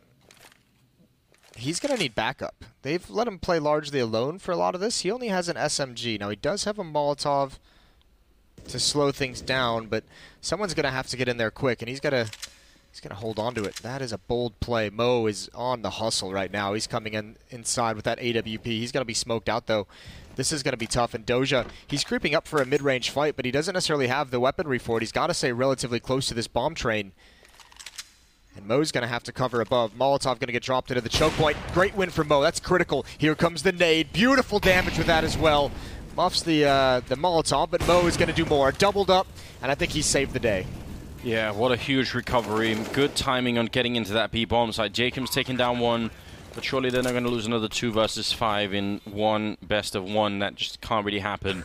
Jacob holding from behind. He has got a Molotov, and there are no more smokes on the other side. So if he could have stayed alive, I actually think he could have done an enormous amount of damage to the Gambit team. It doesn't work out. It's 14 rounds now in favor of Gambit. Renegades, Moses, they had the life raft, as you said. I think it's punctured now. Yeah. Yeah. They put too many people in. Sometimes you got to leave someone behind. Who would you leave behind on this Renegades team? I don't know. Kind of a cruel question, isn't it? Yeah. I did throw you under the bus a little bit there. Yeah, I feel like, I mean, it's tempting to say Nifty. He used to play console COD. That's, you know. Yeah, you found a way out. It's hard to forgive him for that. Yeah. Although he's great now, so I guess. Converted him. Nifty is pretty awesome. Yeah. 14-10, guns are out for the Gambit side of the defense, and Renegades had a chance there. I think that was the last one that they really have. And maybe they didn't want it, the chance. They thought, you know what? This one's too easy. Let's go a little bit. Let's make it a little bit harder. We didn't really deserve that. we'll give it back. I'll hand it right back to you. Mir, he's gotten tagged every single time he's made that play, and he's never fallen. That doesn't seem to be the safest information gathering technique that he thinks it is. I feel like it's maybe if someone tried to peek with an AWP, you would. Oh my god, that's a beautiful return from Jacob with the Deagle now sneaking up. Nifty does go down. Amir picking up the AWP and falling back around the corner again, just waiting for it. But Jacob continues with the Deagle, takes his face right off. Why are they better with Deagles than they are with AKs? I don't. I try not to ask these questions, Moses. I just accept it. Whenever I see Glaive getting like a triple with the CSAT 75, I just think, yeah, okay. It makes sense. Well, no one's covering the inner bomb side. Adren's on the rotation over, and he might come into this stack if he tries to grab some information out towards upper. Actually, they just busted it up as he rolls in. The bomb is picked up on Jacob. Yeah, they're going to hit this inner sight. No smoke, no nades. You got to run the gauntlet. And here's Adren. I think he's going to spot it a little bit too late, though. One's already crossed. He's still out in the open. That's at least allowed Jacob to get into the bomb site, and they've got to be careful. JKS at high train can be dangerous. More damage being output here from the Norwegian player, and you're still... Oh my god, what? He just sees Doja booking it to the B bomb site. If he had got caught then, that would have been the end of that flank probably, but instead now, it's got great potential. Headshot coming through, and JKS making no noise as he walks underneath there. She's still over the one, and they're jumping up on the train right in front. The bomb is being defused down there. Can anybody stop it? They've got the kills, but they just can't stop that defuse from happening. Doja managed to sneak his way out. Remember, he was the guy almost being caught in C Connector. 15-10. What a round. What a Doja round. Just running right past the lurker, watching the flank coming in, and then just running straight to the bomb and defusing it. He was on a mission, wasn't he? Yeah, just never stopping. Great job with the Deagles, though, again for Renegades. Just another very weird round. And even at the end here, I mean, almost getting far too tunnel visioned. Like JKS, you could see the idea behind his play, right? But I don't think they were expecting for Doja to just run to the bomb. Yeah, I mean, far too tunnel vision on getting those kills at the back of the inner yard, and not enough on the actual objective of winning the round. Here's Doja, utility out, he just wants to live. Jacob brought down low by the HE, down to about half, and Molotov to stop any kind of push. So another man advantage for Gambit, and no chance of Renegades. Nothing they gained from it, no chance of equalizing very quickly here. So backs against the wall, Renegades. Yeah, hoping that they can get a boost here to try and get back into it. I feel like this is very rarely rewarded, but I can't blame them for trying when they're this far behind. Need a bigger life raft, Moses, to get back into it. Gonna need a bigger boat. An even bigger one. One that is unsinkable in some fashion. I think we tried to make one of those once and it didn't really work out. Yeah, I heard stories about that. That's a great soundtrack. Does it? Jacob is very patient, but the clock is working against them, and they're not going to be finding any kill like that soon. I feel like we're reaching that sort of a new level of desperation here on the Renegade side. They can sort of feel it coming in. I guess so can we. Dren spotting out a couple of people up there. 30 seconds now. They've got to make their move, and Not going to find any entry there. JK has gone down already, and as they're going to fall, and almost a headshot. Well, it was, but almost a kill on Jacob. That would have been enough, and he's alone with 19 seconds in a 1-on-4. Jumping down and instantly gets dropped by Doja. 16-10 in favor of Gambit, making them 1-1 in the group so far. Moving on past Renegades. Good job on them. They've got to be happy. It didn't look clean. It wasn't necessarily all that convincing. They had that critical mistake at the end and a couple smaller ones throughout. But I think for a team that's trying to kind of return to former glory, this is, just a nice necessary step that you take. Beating a Renegades team that is good but not great. And just kind of, improving slowly over time. As I mentioned, the longer they have Blade behind them, I think they're going to get better and better. And this is just kind of a good start in this event.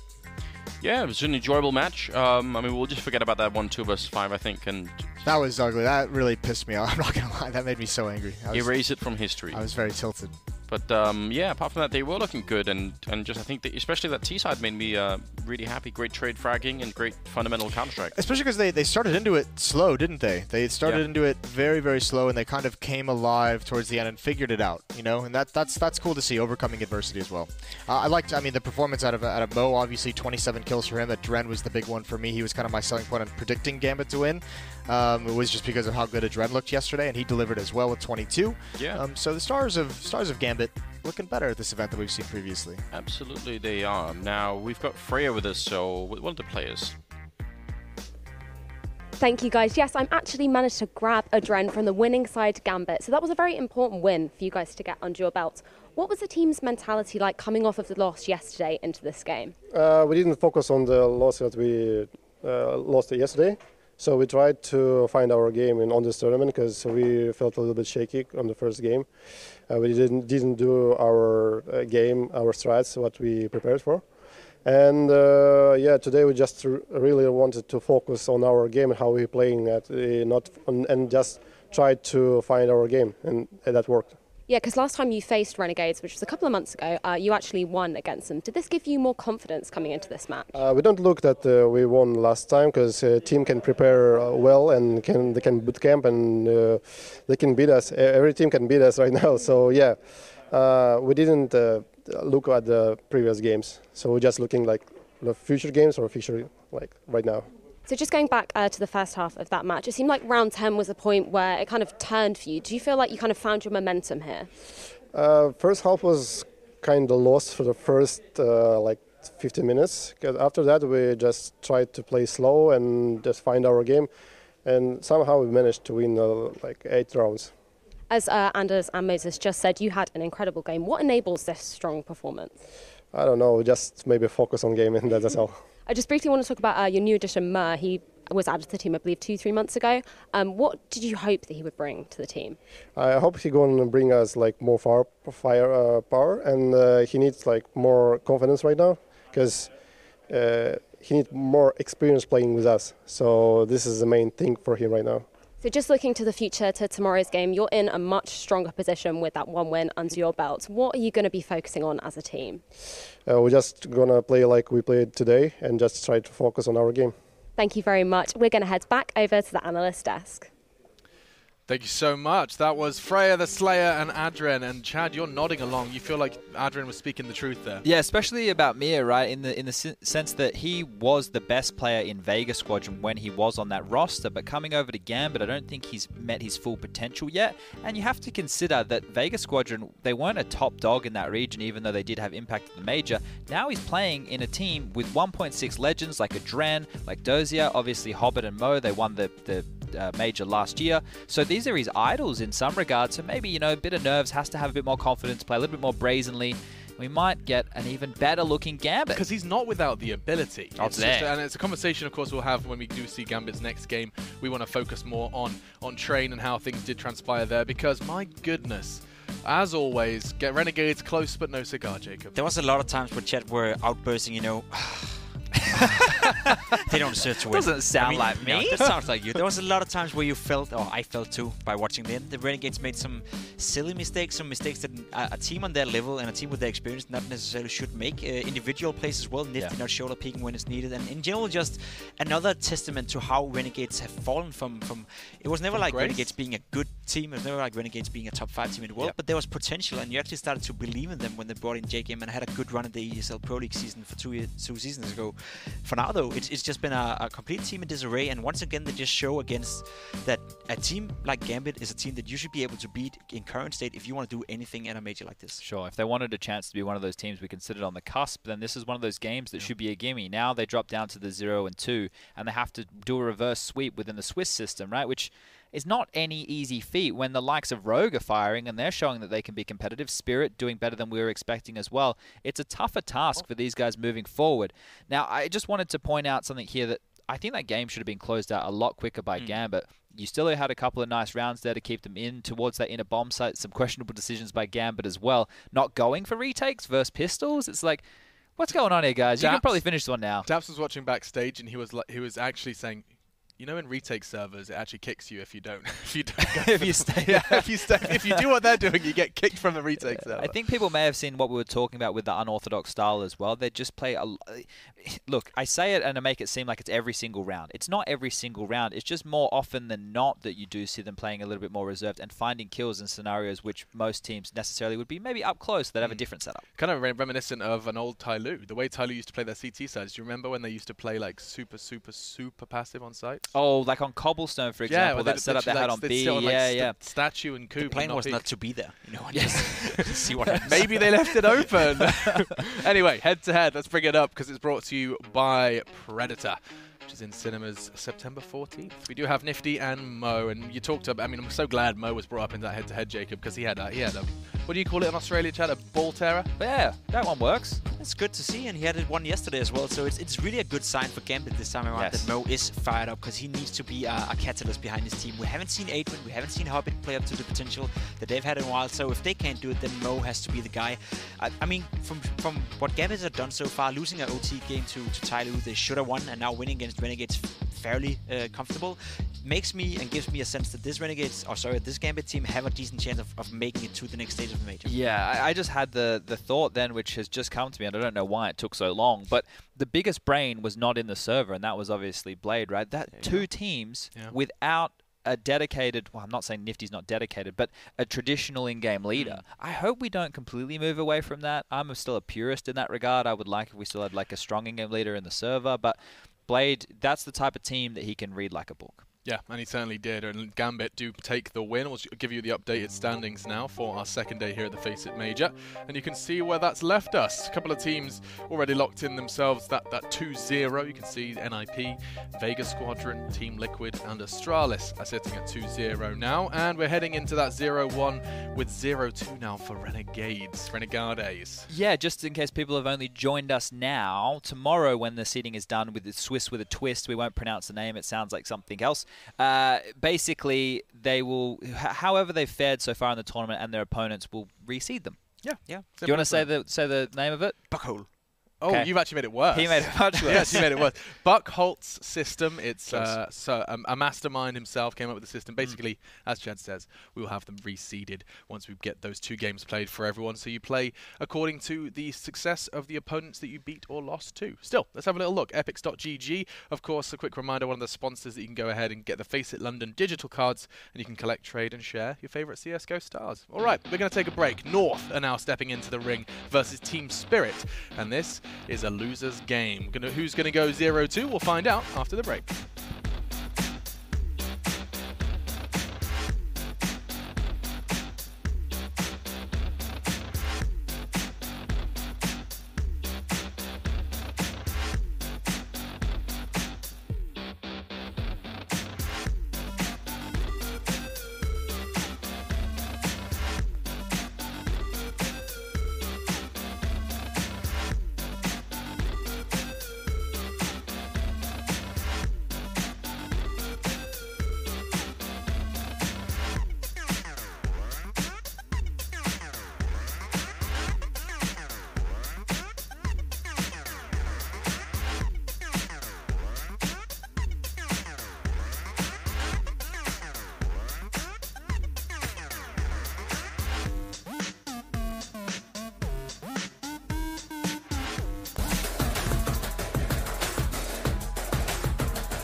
It's time to see who out of North and Spirit will prevail and find themselves 1 win, 1 loss. Coming into day 3 of the FACEIT Major. We're live from London at the Twickenham Stadium as we get closer and closer to finding out who the real challengers are of the Challenger stage. Now, North go up against a team who we've yet to see too much from. Spirit, probably the least or lesser known team in attendance here in London, does give them that curveball edge. We'll see what our analysts have to say. Introductions, though. I am Machine. I feel weird calling myself Machine now. When I first came into this, you may remember, I wanted to just be Chad. His name's Chad, by the way. Sponge Birchall and Damien Dap Steele. That's not... I can't do that, actually. You're either Damien Steele or you're Dap Steele. Which one's better, Tony Black or... you know, they're both equally as badass. What do you Tony mean? Black, maybe. I think he takes it. Tony Black. Tony's got it. Sorry, Chad. I didn't mean to interrupt. No, that's fine. We're talking about his name, Damien Steele, or compared to Tony Black, or we're talking about Tony Black's name used to be Kavakin? No, we were just talking about which we prefer out of Damien Steele and... What about we'll throw Justin Savage in the mix. Justin Savage is a pretty good name. Actually, Justin wins, except I'm still sad he hasn't just changed his name to Savage. It's because he was a 1.6 player and there was a Chinese player called Savage. Yeah. Otherwise, it would make sense. It would be. That's true. It would make a whole lot of sense. Still, let's start talking about these teams just a little more. Now, I want to preface our discussion by talking about the fact that Team Spirit, they are in the 0-1 category. However, Dapt, you seem to be a little in love with them. Help me out here. I think just watching their game versus Vega, obviously they lost, but they just seemed very structured and they had a lot of different ways to do things. And I think that's something that Vega didn't have, even though Vega won the match. Sure. So I think that's actually going to help North in this match. I don't think North is good versus actually Vega's style. I think Vega would actually have a better chance in this matchup than Spirit does. So I think North's going to win this very easily. Yeah, and this is North, of course, with a bit of a chop and change in the role department. If anyone hasn't caught their games recently, what have they missed, Chad? MSL is an AWPer, Alex. Yes, you heard me right. Do not check your television set. Everything is fine. He has picked up the AWP. He is AWP in-game leading. What a prolific role that is. And works for people like Fallen, but he's made it a bit of his own, and we have AZ, Kirby, and Valder all playing a solid Counter-Strike. Nico is the most recent addition. He's come in to take over the position of Mertz, who was the primary AWPer, and he's just been solid to this point. He's just been doing his job.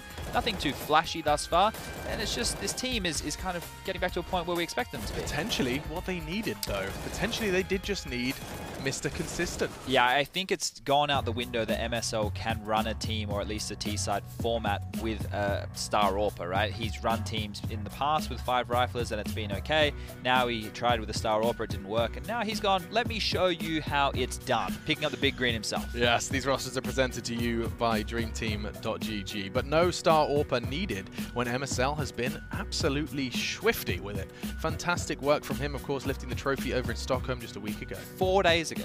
What is it, Thursday?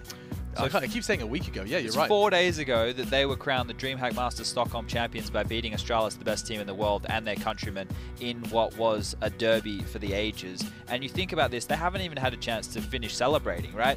If you think about what happens when you win tournaments like that, there's normally a lull period. This is straight into the biggest tournament of the year. This is straight into the major, the most prestigious, the top of the mountain, and they have to perform at 100%. Yesterday, I think they may have fallen into a trap by playing Overpass versus a team like Hellraisers, who are very proficient on that kind of a playground where they do have all the protocols in place, and Issa and Voxic making their life very difficult. But coming into today against a team like Spirit, these guys are 10-1 favorites. 10-1. Oof. At least. That's an oof.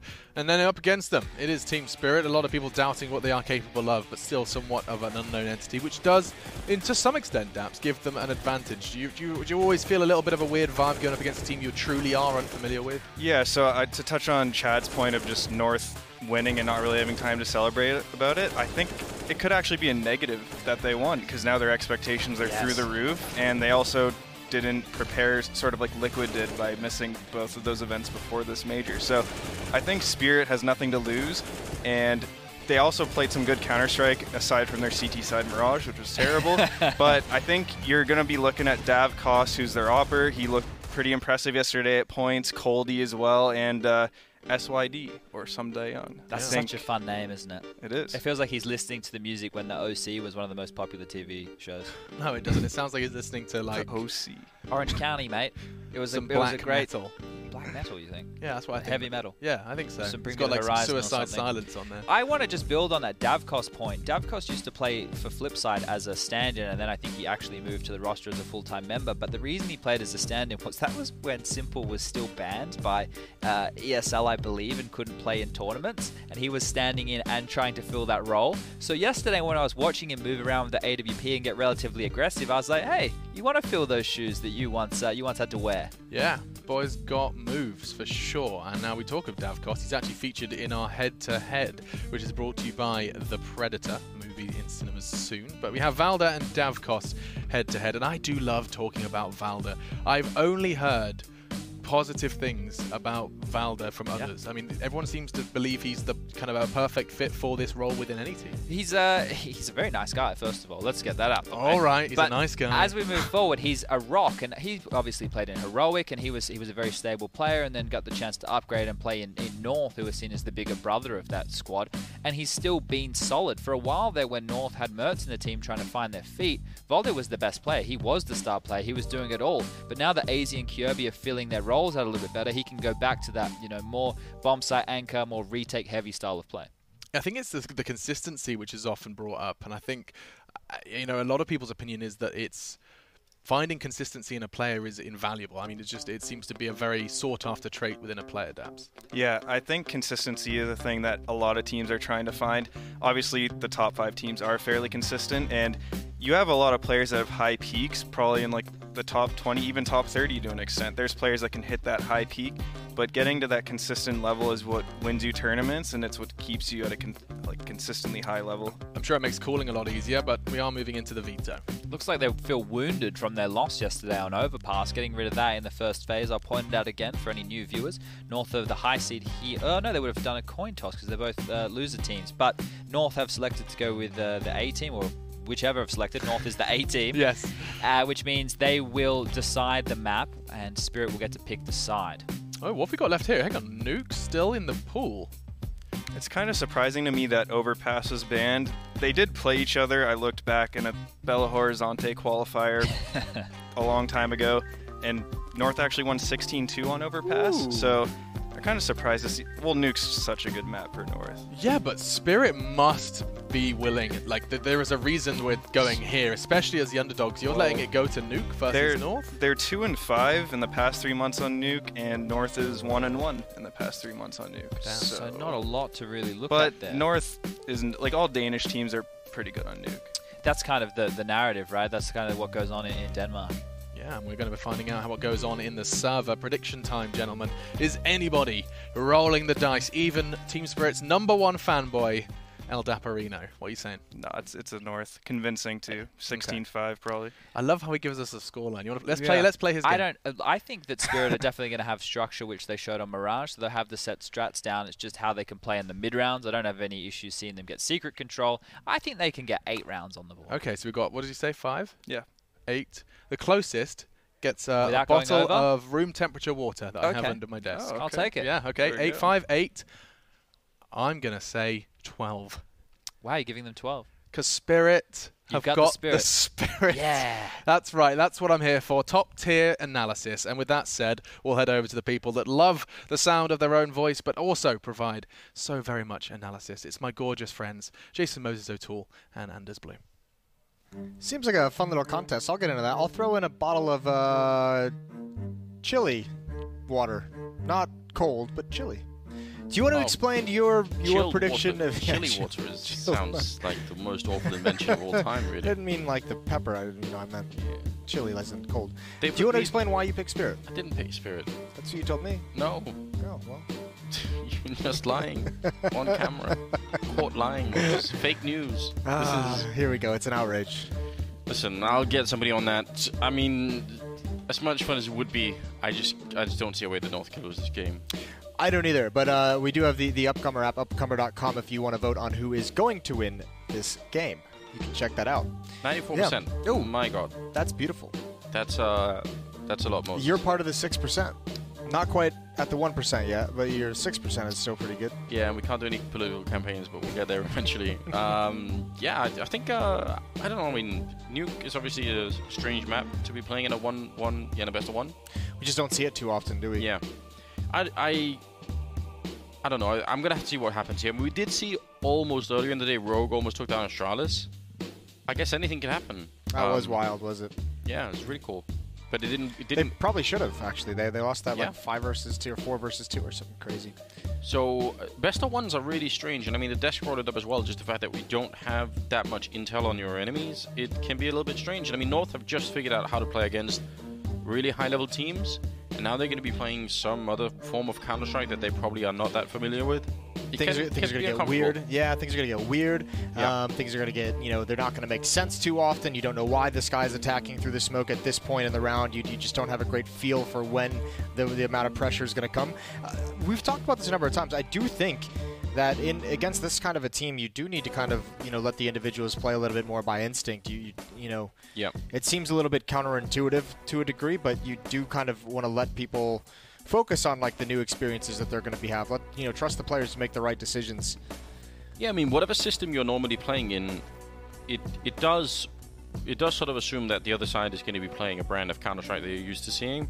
We've seen this so many times in the past, and the problem with it is if you're playing a best of 3 and you lose the first map to a brand of unrecognizable Counter-Strike to you, usually you can adjust in the second and third map, right? But when you're playing best of 1 games, it can take you a whole half before, like you might not even realize, and in the second half you're playing on the other side, so then whatever adjustments you've made might not even be applicable anymore. Yeah. It can really spiral out of control. I obviously still think North are going to win, but if this turns into a closer game than maybe most people think, that probably is where you have to look for the explanation. Team Spirit are going to be... Hold on. Is it the other way around? Oh, they're starting on the CT side. And North are going to be on the T side. It's perfect. Everything's all good. Your eyes are not broken. Well, kind of. They are. Sotfik pushing up. Oh, that's what we're talking about. Right there. AZ not ready for that whatsoever. Just a rush from the CT side. And this is just... Well, they're taking shots all across the map. And actually, Davkov's going to find one as well. He's going to wrap around, try and stop him from getting up above. But there's action everywhere. And all of a sudden, North has turned it. They've won everything from here. It's just Coldy and Dima. Volda, low HP. This is still... in hand, first Team Spirit. They can come back from this. Yeah, they can. It looked like they had absolutely straight won that round, fighting relentlessly outside, but it turned around quickly with that double kill from Nico, making a big difference. And now North have decided, wait a minute, there's an objective at the end of this round involving that bomb plant. Dima, good position for him, can hear almost everything that's going on. Will have called in that window getting blown out. And Coldy trying to reposition, coming down the ramp in a couple of seconds. The bomb being planted behind the silo, so can't really stop that from happening. But that door open, though, gave away a lot of the game. Already realizing one of the players is now Coldy's the only one that's currently just slightly occult, walking in and hoping to find somebody before he has to reveal himself. Dima gonna just walk up to the bomb. They're waiting on North. They're just so patient on the other side. Nico with another kill. And they close the door, not to avoid any kind of a draft, but just to make sure that no one is going to be able to take any shots, Moses. It's 1-0 in favor of North, and they just hold on nicely. The tough part about that, I mean, it was a good recovery for North, because remember, that was a 3-on-5 at one point, some great aggression from Team Spirit, but the tough part about that is if you're going to come out with that style, as if this is the story we're going to go with, that if Spirit wants to win, it's going to have to be something unconventional, something surprising that catches North off guard. Well, you just did it in the pistol round, but you need to capitalize on it. That's the big thing, is being able to not only do something surprising, but win rounds based off of it. And here you get the opening kills, and you cause a lot of havoc, and you cause a lot of confusion, but you can't close out the round, and that's going to be painful. So North that's going to help them, understand a little bit of what's happening and then figure things out as well. It does look like we have a technical timeout. Love those. Especially if they're exciting. I can tell you a funny story about Nico from the after party. Yeah? Go on. It is from the after party, so I have to be a little bit careful. I was going to say, this is already a... No, it's not that bad. It's not that bad. It involves me, so it's okay, self-deprecating. Yeah, self-deprecating to a degree. I mean, I'd had a couple bevies, as we say. Some soda? Yeah, and I'd stepped aside at one point during the after party, just check the phone, get to a table all by your lonesome, have a minute yourself, not saying hi to the people. And Nico had walked up to me, and for whatever reason, I didn't necessarily it didn't register in my head that it was Nico. Right. I just thought it was just some kid walking up to me that I just didn't know who it was. And obviously later on 10 seconds later it kind of struck me that this was Nico, but he he just like did that thing where like he acted like he was gonna come part my hair. Like, and I was just like, who's this random kid like reaching out to me, like trying to pet my head? And it was just like the weirdest encounter in the world. And I just like looked at him like he'd like lost his mind. And I did feel a little bit bad, but it was all because it just didn't register as fast as it probably should have. Have you talked to him about this afterwards? Did you catch him later and say, hey, listen, by the way, you know? No, we straightened it up afterwards. Okay.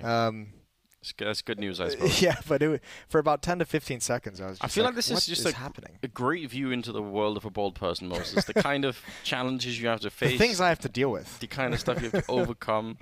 People trying to pet you in public. It's just all weird. It has oddly happened. Like I get that at like every event, you know. People just walk up like, hey, can I rub your head? And I'm like, that is such a weird question to ask someone you don't know. So if you're showing up, if you've got tickets already for the FACEIT Major, you know what the plan is then. Yeah, that's a good point. I did just kind of screw myself over, didn't I? He loves it secretly. What a weird. Can I pet your head? No. 1-0. Oh man.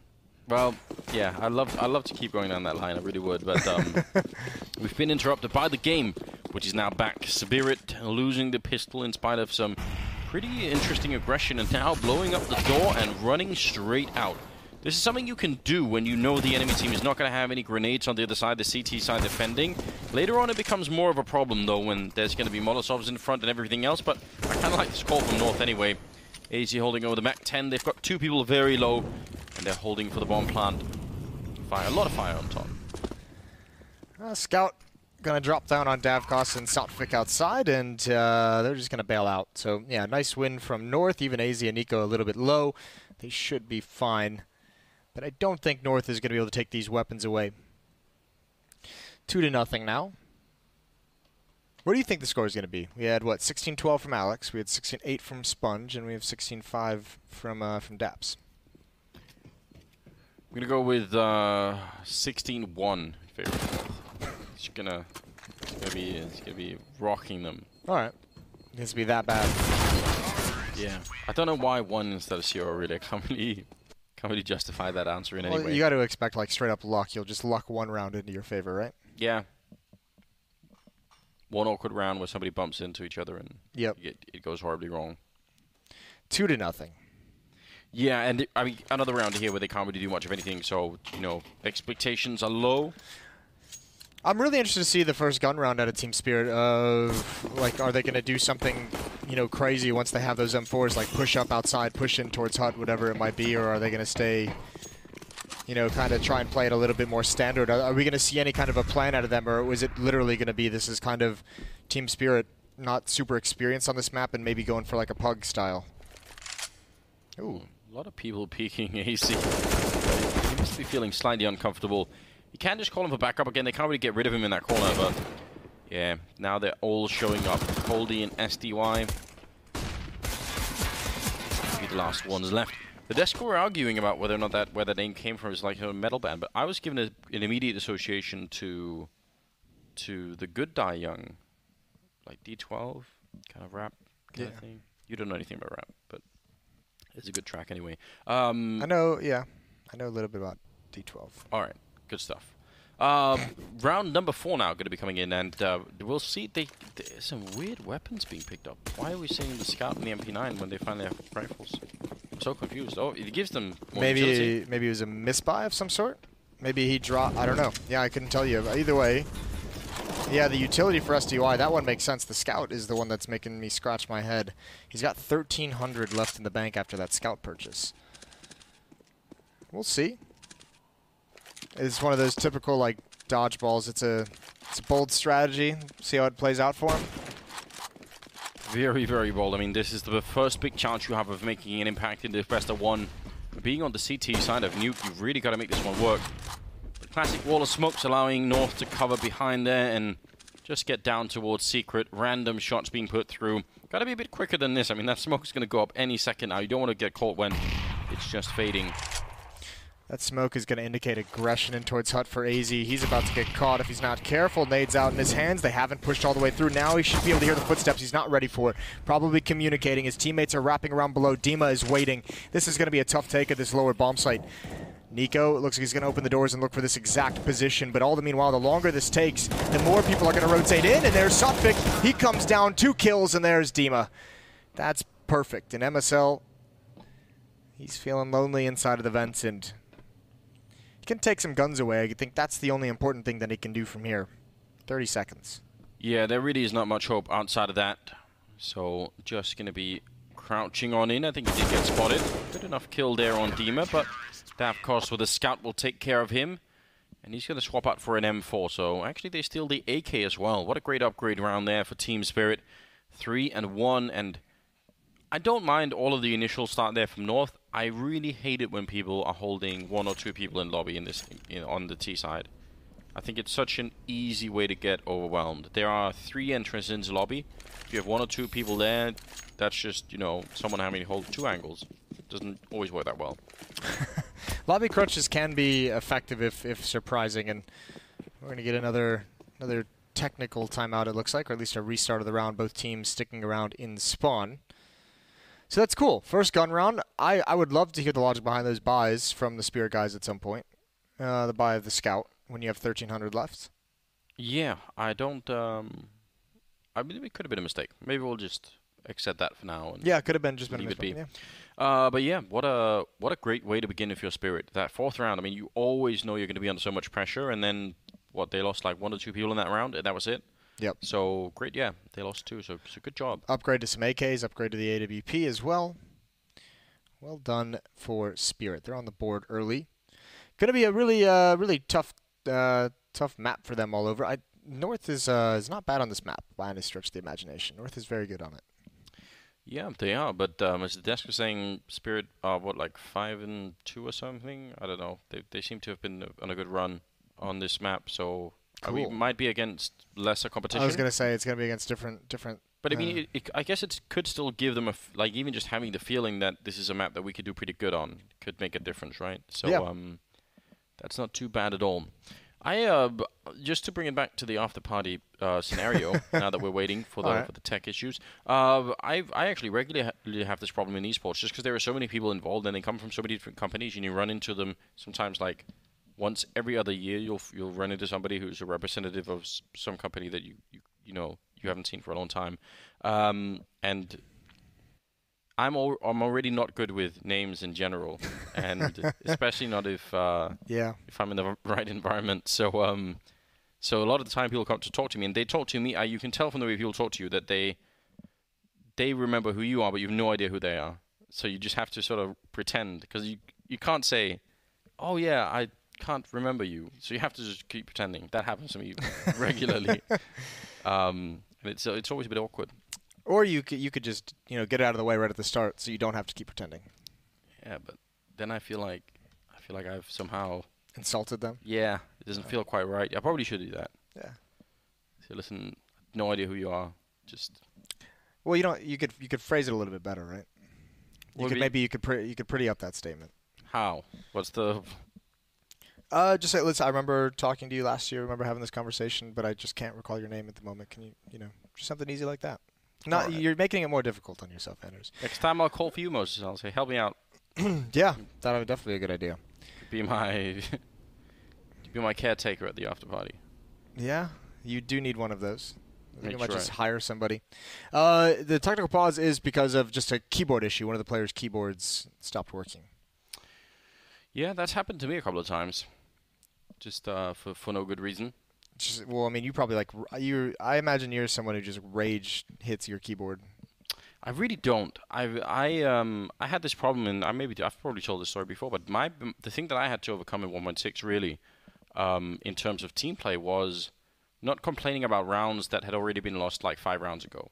Because I'd be one of those players that would sort of but if only we could have won that round. Just passive-aggressive daggers into your teammates' backs? Exactly. You are the worst. The absolute worst. Yeah, nobody likes that, so I had to cut that out. Eventually I learned. 3-1 in the favor of North, but Team Spirit is on the board of the first gun round as we've gotten into this best of 1. 0-1 teams, and it would be kind of a scary prospect of the reigning DreamHack Masters champions to go 0-2 in the challenger stage of the major. That'd be wild to think about. Yeah, Nobody wants to see that. Imagine the pressure being on you if you're North and that happens. I mean, yeah, I think it certainly would get to them. I think they, from an organizational point of view as well, probably are expecting that they can make it all the way past and maybe even into the playoffs, considering that result. That's a lot of shots coming through the smoke. They can't really see what they're shooting at, but they are connecting really well. And now Coldie's down here, ready for somebody to cross. Instant headshot. He doesn't actually have to keep fighting this. He can fall back a bit further. Goes for more fighting and almost comes up with a triple. Molotov into the vents from Volda to prevent the rotation, but they've got to get in first. I'm not even sure they have what it takes. That's perfect. Missed shot from Davkos. They needed that. Now has an angle on a low HP player. Nico is the one with the bomb, and he hasn't been able to get in. AZ's going to have to be aggressive. Nico can't really do anything, and there it is. He goes down, and now a desperate situation. Davkos still gaining information for his team. And North has got to be wondering where to go. There's the timing. Nicely done from Davkos, and he's going to pick up the final two. I mean, it's not much of a pattern because we've only seen it for 2 rounds, but North, they get down into this bomb site, and then they don't really know how to move past that point, right? They just don't have enough control of ramp, and they also don't have any smokes to even go for a bomb plant. I think this time it would have been okay. They just lost. I mean, obviously losing 2 players there, that's really rough to deal with. And then, yeah, obviously not having a smoke as well is a bit tough, but overall, yeah, if they can improve upon that and at least get the plan and get out of the bomb site, that was a great hold down lower, great spam, great amount of damage done to 2 players before North ever really had a chance to return it. So Molotov's out. Here we go. KRB going to lead the way in towards mid. He does a fat split toward the upper bomb site. They handle it so well. It's already over. Yeah, really well done. It can be really hard to hold that mini push when somebody drops off the roof like that, but they were absolutely prepared. So great job tying up the scoreline at 3-3. Moses, it looks like I'm not going to be winning that bottle of room temperature water after all. I think you're going to be upset that you claimed you didn't actually pick Spirit, you know? Yeah, but I still get credit for it. It's on broadcast. It's a win-win for me. Win-win. 3-3. I don't like this the way that MSL is looking at the screen right now. So no, it does feel like they've just been punched in the gut, doesn't it? Yeah, maybe it feels like that too. Like timeout. Welcome back to Earth. Like just crashing back down. Just all fun and games in Stockholm. Just yeah, MSL looking like simple with the AWP. Yeah, whatever was going on there, they need to rediscover it again. Yeah, bring back the magic. It has to be soon. There's really not much downtime, so the early timeout certainly feels like a little like it's got to make you feel uncomfortable. That North already feels a little bit stumped. Maybe it's just one of those timeouts where it's like, all right, everyone shut up, no one talk. Just kind of find your center. Everyone calm down, get focused. Sotfik is like a pixel away from spotting KRB. I was gonna say, and there's not much backup for Sotfik out here, so if he gets that kill, he's gonna have to go right afterwards. He actually blocks the grenade with his model. That's pretty impressive. Coming around the corner, almost a double spray down. Up on the high ground here, Sotfik's just controlling this very well. Could have definitely been a double kill. Battled down to 1 health, but still, that does stop North quite a bit. Now they have to worry about all the rest of his yard, and KRB's gone down to Davkost, so it's not looking good. No, it could have even been a triple if he'd completed that on Volda and hit the headshot on the boosted player. Yeah. A lot of ifs, but very, very close for Sotfik. A very nice attempt, and yeah, I mean, there's just not a whole lot of options available. The bomb is dropped outside at red box, and Volda can't do anything with 1 HP. They have to let someone else take up the mantle. They've gotten AZ out of the squeaky door inside of the smoke, but he can't really go anywhere until it clears. And they know that this possibility exists. Still no one gone to meet up with Volda outside. 30 seconds left on the clock, and somehow they have to get the bomb and traverse all the way back towards the inner bomb site. AZ not checking Mini. It's going to get him shot in the back. I mean, it's very hard to check all the corners coming into a bomb site like that. Nico looking for an opening, and he's only going to get the one. And Valda knows that is pretty much the end. He was relying heavily on the rest of the team to be able to do something in that round. So another round, 4 in a row for Team Spirit. And no bomb plants either for North here. I mean, it's not like they're not really close rounds. Yeah, I mean, we were wondering what this defense was going to look like from Team Spirit. All of a sudden, it's looking great. Initial craziness of the pistol round has calmed down, and Spirit's been able to win just a couple standard ones just by solid play. And the money's going to start growing as well. 3 players pretty high up. Dav, Cost, and Dima and SDY don't need to repurchase. And here we go. Another buy from North. Around that AK-47, a half buy as they get the CZs down to about 1,500 to 2,000. Uh-oh. Yeah, I think it is that kind of moment. They've already had the timeout. They've had some time to digest what's going on, but now we need answers, and maybe the ramp rush is it. Oh my god, the headshot lineup from Dima. I need to see that replay. That happened incredibly quickly. That must have been just perfect. It's like Tetris, Moses. He just connected 3 of them and they all disappeared. That's perfect. That is great. That's what that angle provides you. And actually, it looked like he had the missed timing, but the re-peek into it, he had a teammate over towards Horseshoe as well. Yeah, that's sick. They walk right into it, and finally that AK-47 is able to come into play. They had no chance whatsoever. None of them looking in that direction. 5-2-3. More AKs coming out for North, and another tactical timeout. That's 2 in the first 8 rounds, Anders, or 9 rounds, I guess it would be. I think it's just looking a bit awkward at the moment. And they everyone's quiet. Who's Valda? I can see Valda and MSL now kind of chirping in, even KRB a little bit. So some ideas flowing. What's up with Denmark today? Is Astralis earlier now? Yeah. Now this. Well, Astralis recovered. They did, but which was important, which was good to see. Yeah, it does seem to be slow starts for the Danish teams to a certain degree. And I mean, Astralis had that big win against Complexity as well earlier. It's good news for Optic. They can't get any slower, so they we get to see them next, don't we? Yeah, I think so. Well, here's the push. KRB not even able to hold that. Maybe, I mean, that is weird to have KRB miss in that fashion. They're going to throw a lot of Molotovs in here, but none of them are actually going to touch anyone. So there's going to be one for the Rafters, one for the hut, and no Spirit members are currently in those positions.